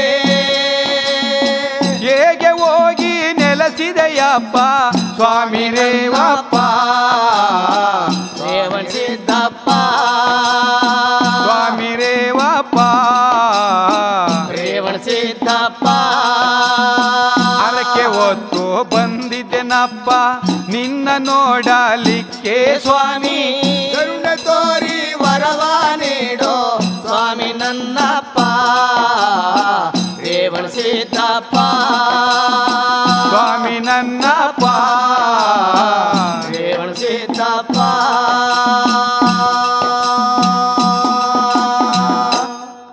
ಈ ಪ್ರಕಾರವಾಗಿ ಹೌದು ಆ ರೇವಣ ಸಿದ್ದೇಶ್ವರನ ಪಾದ ನೆನೆಕಂಡು ಆ ಬೆಟ್ಟವನ್ನ ಹತ್ತಿ ಚಾಮ್ರಸ ಮೆಲೆಮೆಲೆಗೆ ಆ ಬೆಟ್ಟದ ಮ್ಯಾಲಕ್ಕೆ ಹೋಗಿ ಆ ಗೈ ಒಳಗಡೆ ಇರ್ತಕ್ಕಂಥ ರೇವಣ ಸಿದ್ದೇಶ್ವರನಿಗೆ ತುಂಬುದು ಸೋಮವಾರ ಮೊದಲನೇ ಪೂಜೆಗಳನ್ನು ಮಾಡಿದರಂತೆ. ಹೌದು ಮೊದಲನೇ ಪೂಜೆ ಮಾಡಿಕೊಂಡು ಸ್ವಾಮಿ ಇದೇ ಪ್ರಕಾರವಾಗಿ ವರ್ಷಕ್ಕೆ ಒಂದ್ಸಲಿ ಉಳುಮೆ ಒಳಗೆ ನಿನಗೆ ಹರವಂಟಿಕೆಗಳನ್ನು ಇಡಿಸಿ ನಾನು ನಿನ್ನ ದರ್ಶನ ಮಾಡಿ ಕೊಂಡ ಬಂಡಿಗಳನ್ನು ನಾನು ಮಾಡ್ತೀನಿ ಸ್ವಾಮಿ ಅಂತೇಳಿ ರೇವಣ ಸಿದ್ದೇಶ್ವರನಿಗೆ ಭಕ್ತಿಯಿಂದ ಅವನು ಪೂಜೆ ಮಾಡ್ಕೊಂಡು ಬಂದಂತೆ ಚಾಮ್ರಸನು ಅಲ್ಲಿ ಪೂಜೆ ಮಾಡ್ಕೊಂಡು ಬರುವಾಗ ರೇವಣ ಸಿದ್ದೇಶ್ವರ ಆ ಗೈ ಒಳಗಡೆ ಇರುವಂತ ಎಳ್ಳೆ ಒಳಗೆ ಹೌದು ಹೌದು ಈ ಕಡೆ ಪಾಂಡವರು ಅಡಿಗೆ ಮಾಡಿ ಊಟ ಮಾಡ್ಕೊಂಡು ಹೋಗುವಾಗ ರೇವಣ ಸಿದ್ದೇಶ್ವರನ ಪಾದಕರವಾಯಿತು. ಆಗ ರೇವಣ ಸಿದ್ದೇಶ್ವರ ಅಪ್ಪ ಧರ್ಮರಾಯ ಓ ಈ ಹೂಮಲೆ ಬೆಟ್ಟದಲ್ಲಿ ನೀವು ಒಂದು ರಾತ್ರಿ ತಂಗಿದ್ದು ಹಾಗೆ ಹೋಗ್ಬಾರ್ದು ಕಣಪ್ಪ. ಮತ್ತೆ ಇನ್ನೇನ್ ಮಾಡ್ಬೇಕು ಸ್ವಾಮಿ, ಇಲ್ಲಿ ಒಂದು ಲಿಂಗನ ಸ್ಥಾಪನೆ ಮಾಡ್ಬಿಟ್ಟು ಹೋಗ್ರಪ್ಪ, ನಿಮ್ದೊಂದು ಗುರ್ತಿರ್ಲಿ ಅಂದ್ರು. ಅವಾಗ ಧರ್ಮರಾಯ ಹೇಳ್ತಾರನಂತೆ, ಭೀಮಾ ಭೀಮಾ ಏನಣ್ಣ ಆ ಹಿಮಾಚಲ ಪರ್ವತಕ್ಕೆ ಹೋಗಿ ಒಂದು ಲಿಂಗ ತರಗಪ್ಪ ಅಂದ್ರು. ತಮ್ಮನ್ನ ಆಗ ಭೀಮಣ್ಣ ಏನ್ ಮಾಡ್ದ, ಲಿಂಗ ತರಿಕ್ ಹೋದ್ನಂತೆ. ಆ ಭೀಮ ಲಿಂಗ ತಗೊಂಡು ಬರೋದು ತಡವಾಗೋಯ್ತು ಅಂತ ಹೇಳಿ ಇಲ್ಲಿ ಧರ್ಮರಾಯ ಮುಳ್ಳುಗುಡ್ಡೆ ಕಟ್ಟಿಬಿಟ್ಟು ಮಳ್ಳೆಲೆ ಒಂದು ಲಿಂಗ ಸ್ಥಾಪನೆ ಮಾಡ್ಬಿಟ್ರು. ಧರ್ಮರಾಯರು ಭೀಮ ಲಿಂಗ ತಗೊಂಡು ಬನ್ನಲ್ಲ, ಅಯ್ಯ ಭೀಮ ನೀನು ಬರೋದು ತಡವಾಗೋಯ್ತು ಅಂತೇಳಿ ನಾನು ಮಳುಗುಡ್ಡೆ ಒಳಗೆ ಲಿಂಗ ಸ್ಥಾಪನೆ ಮಾಡ್ಬಿಟ್ಟಿದ್ದೀನಿ ಕಣಪ್ಪ. ಏನಂದಲ್ಲಣ್ಣ ಆ ನನ್ನನ್ನ ಲಿಂಗ ತರಗಂತೇಳಿ ಕಳಿಸ್ಬಿಟ್ಟು ನೀನು ಮಳುಗುಡ್ಡೆ ಒಳಗೆ ಲಿಂಗ ಸ್ಥಾಪನೆ ಮಾಡಿದ್ಯ ಅಣ್ಣ ಸರಿ ಅಣ್ಣ ಇದು ಅಂತೇಳಿ ರುದ್ರಗಾಪಗಳನ್ನ ತಾಳಿರೋನಂತೆ ಭೀಮ. ಪಾಪ ಬರೋ ಮಾತಾಡ್ದ ಅವಾಗ ರೇವಣಸಿದ್ರು ಹೇಳ್ತವ್ರೆ, ಧರ್ಮರಾಯ ಆ ಭೀಮ ತಂದಿರುವಂತ ಲಿಂಗನು ಸ್ಥಾಪನೆ ಮಾಡಪ್ಪ ಅಂದ್ರು. ಆಗ ಭೀಮ ತಂದಂತ ಲಿಂಗನ ಸ್ಥಾಪನೆ ಮಾಡಿದಾರಂತೆ. ಭೀಮ ತಂದಿ ಲಿಂಗನ ಸ್ಥಾಪನೆ ಮಾಡಿದಂತ ಸ್ಥಳ ನಾಳೆ ಇದು ಭೀಮೇಶ್ವರಿ ಆಗಲಿ ಅಂದ್ರು. ಧರ್ಮರಾಯ ಮುಳುಗುಡ್ಡೆ ಒಳಗೆ ಸ್ಥಾಪನೆ ಮಾಡಿದಂತ ಸ್ಥಳ ಇದು ಮರಳು ಸಿದ್ದೇಶ್ವರ ಆಗಲಿ ಸರಿಯಪ್ಪ ಅಂತೇಳಿ ಅಲ್ಲೊಂದು ನಾಮಕರಣ ಮಾಡಿದ್ರಂತೆ. ಆ ಭೀಮೇಶ್ವರಿ ಒಳಗೆ ಮಧ್ಯ ಬೆಡತಲ್ಲಿ ಈರ್ಭದ್ರ ಸ್ವಾಮಿ ಕುಂತಿದ್ರಲ್ಲ, ಆ ರೇವಣಸಿದ್ರು ಹೇಳ್ತಾರಯ್ಯ, ಈರ್ಭದ್ರ ಇಲ್ಲಿ ಮೊದಲನೇ ಪೂಜೆ ನಿನಗೂ ಒಂದು ಪೂಜೆ ನಡೀಲಿಯಪ್ಪ. ಇಲ್ಲಿ ನನ್ನ ಎದುರಿಗೆ ಸಪ್ಕೆರೆ ಬೆಟ್ಟ ಅಂತ ಇದೆ, ಆ ಸಪ್ಕೆರೆ ಬೆಟ್ಟದಲ್ಲಿ ಹೋಗಿ ನೀನು ನೆಲೆಸ್ಕೋ. ಕ್ವಾಟಳ್ಳಿ ಚಿಕ್ಕೇನಹಳ್ಳಿ ಭಕ್ತರೆಲ್ಲ ಬಂದು ನಿನಗೂ ಪೂಜೆ ಮಾಡಲಿ, ಅಲ್ಲೂ ಹಂದಾನ ನಡೀಲಿ. ನನ್ನ ಬೆಟ್ಟಕ್ಕೆ ಹೋಗುವಂತ ಭಕ್ತರು ಆ ನಿನ್ನ ಸನ್ನಿಧಿಗೂ ಬಂದು ಹೋಗ್ಲಿ ಅಂತೇಳಿ ಆ ಈರ್ಭದ್ರನ ಸಪ್ಕೆರೆ ಬೆಟ್ಟಕ್ಕೆ ಕಳಿಸಿರೋರಂತೆ ರೇವಣ ಸಿದ್ದೇಶ್ವರ. ಹೌದಪ್ಪ. ಅವಾಗ ಈ ಪ್ರಕಾರವಾಗಿ ಹೂಮಲೆ ಬೆಟ್ಟ ಅನ್ನೋದೋಗಿ ಈರ್ಭದ್ರಗಿರಿ ಆಯ್ತು. ಈರ್ಭದ್ರಗಿರಿ ಹೋಗಿ ರೇವಣ ಸಿದ್ದೇಶ್ವರನ ಬೆಟ್ಟವಾಯ್ತು ಅದು. ನಿಜ ಕನ್ನಡ. ಆಗ ಸ್ವಾಮಿ ಆ ರೇವಣ ಸಿದ್ದೇಶ್ವರನ ಬೆಟ್ಟದಲ್ಲಿರುವಾಗ ಚಪ್ಪನ್ನೇಳು ರಾಜ್ಯವೆಲ್ಲ ದಿಟ್ಟಿಸಿ ನೋಡಿದ್ರಂತೆ ಸ್ವಾಮಿ. ಅಲ್ಲೇ ರಾಜ್ಯದಲ್ಲಿ ರಾಕ್ಷಸರ ಅವಳಿ ಹೆಚ್ಚಾಗಿದೆ. ಇವಾಗ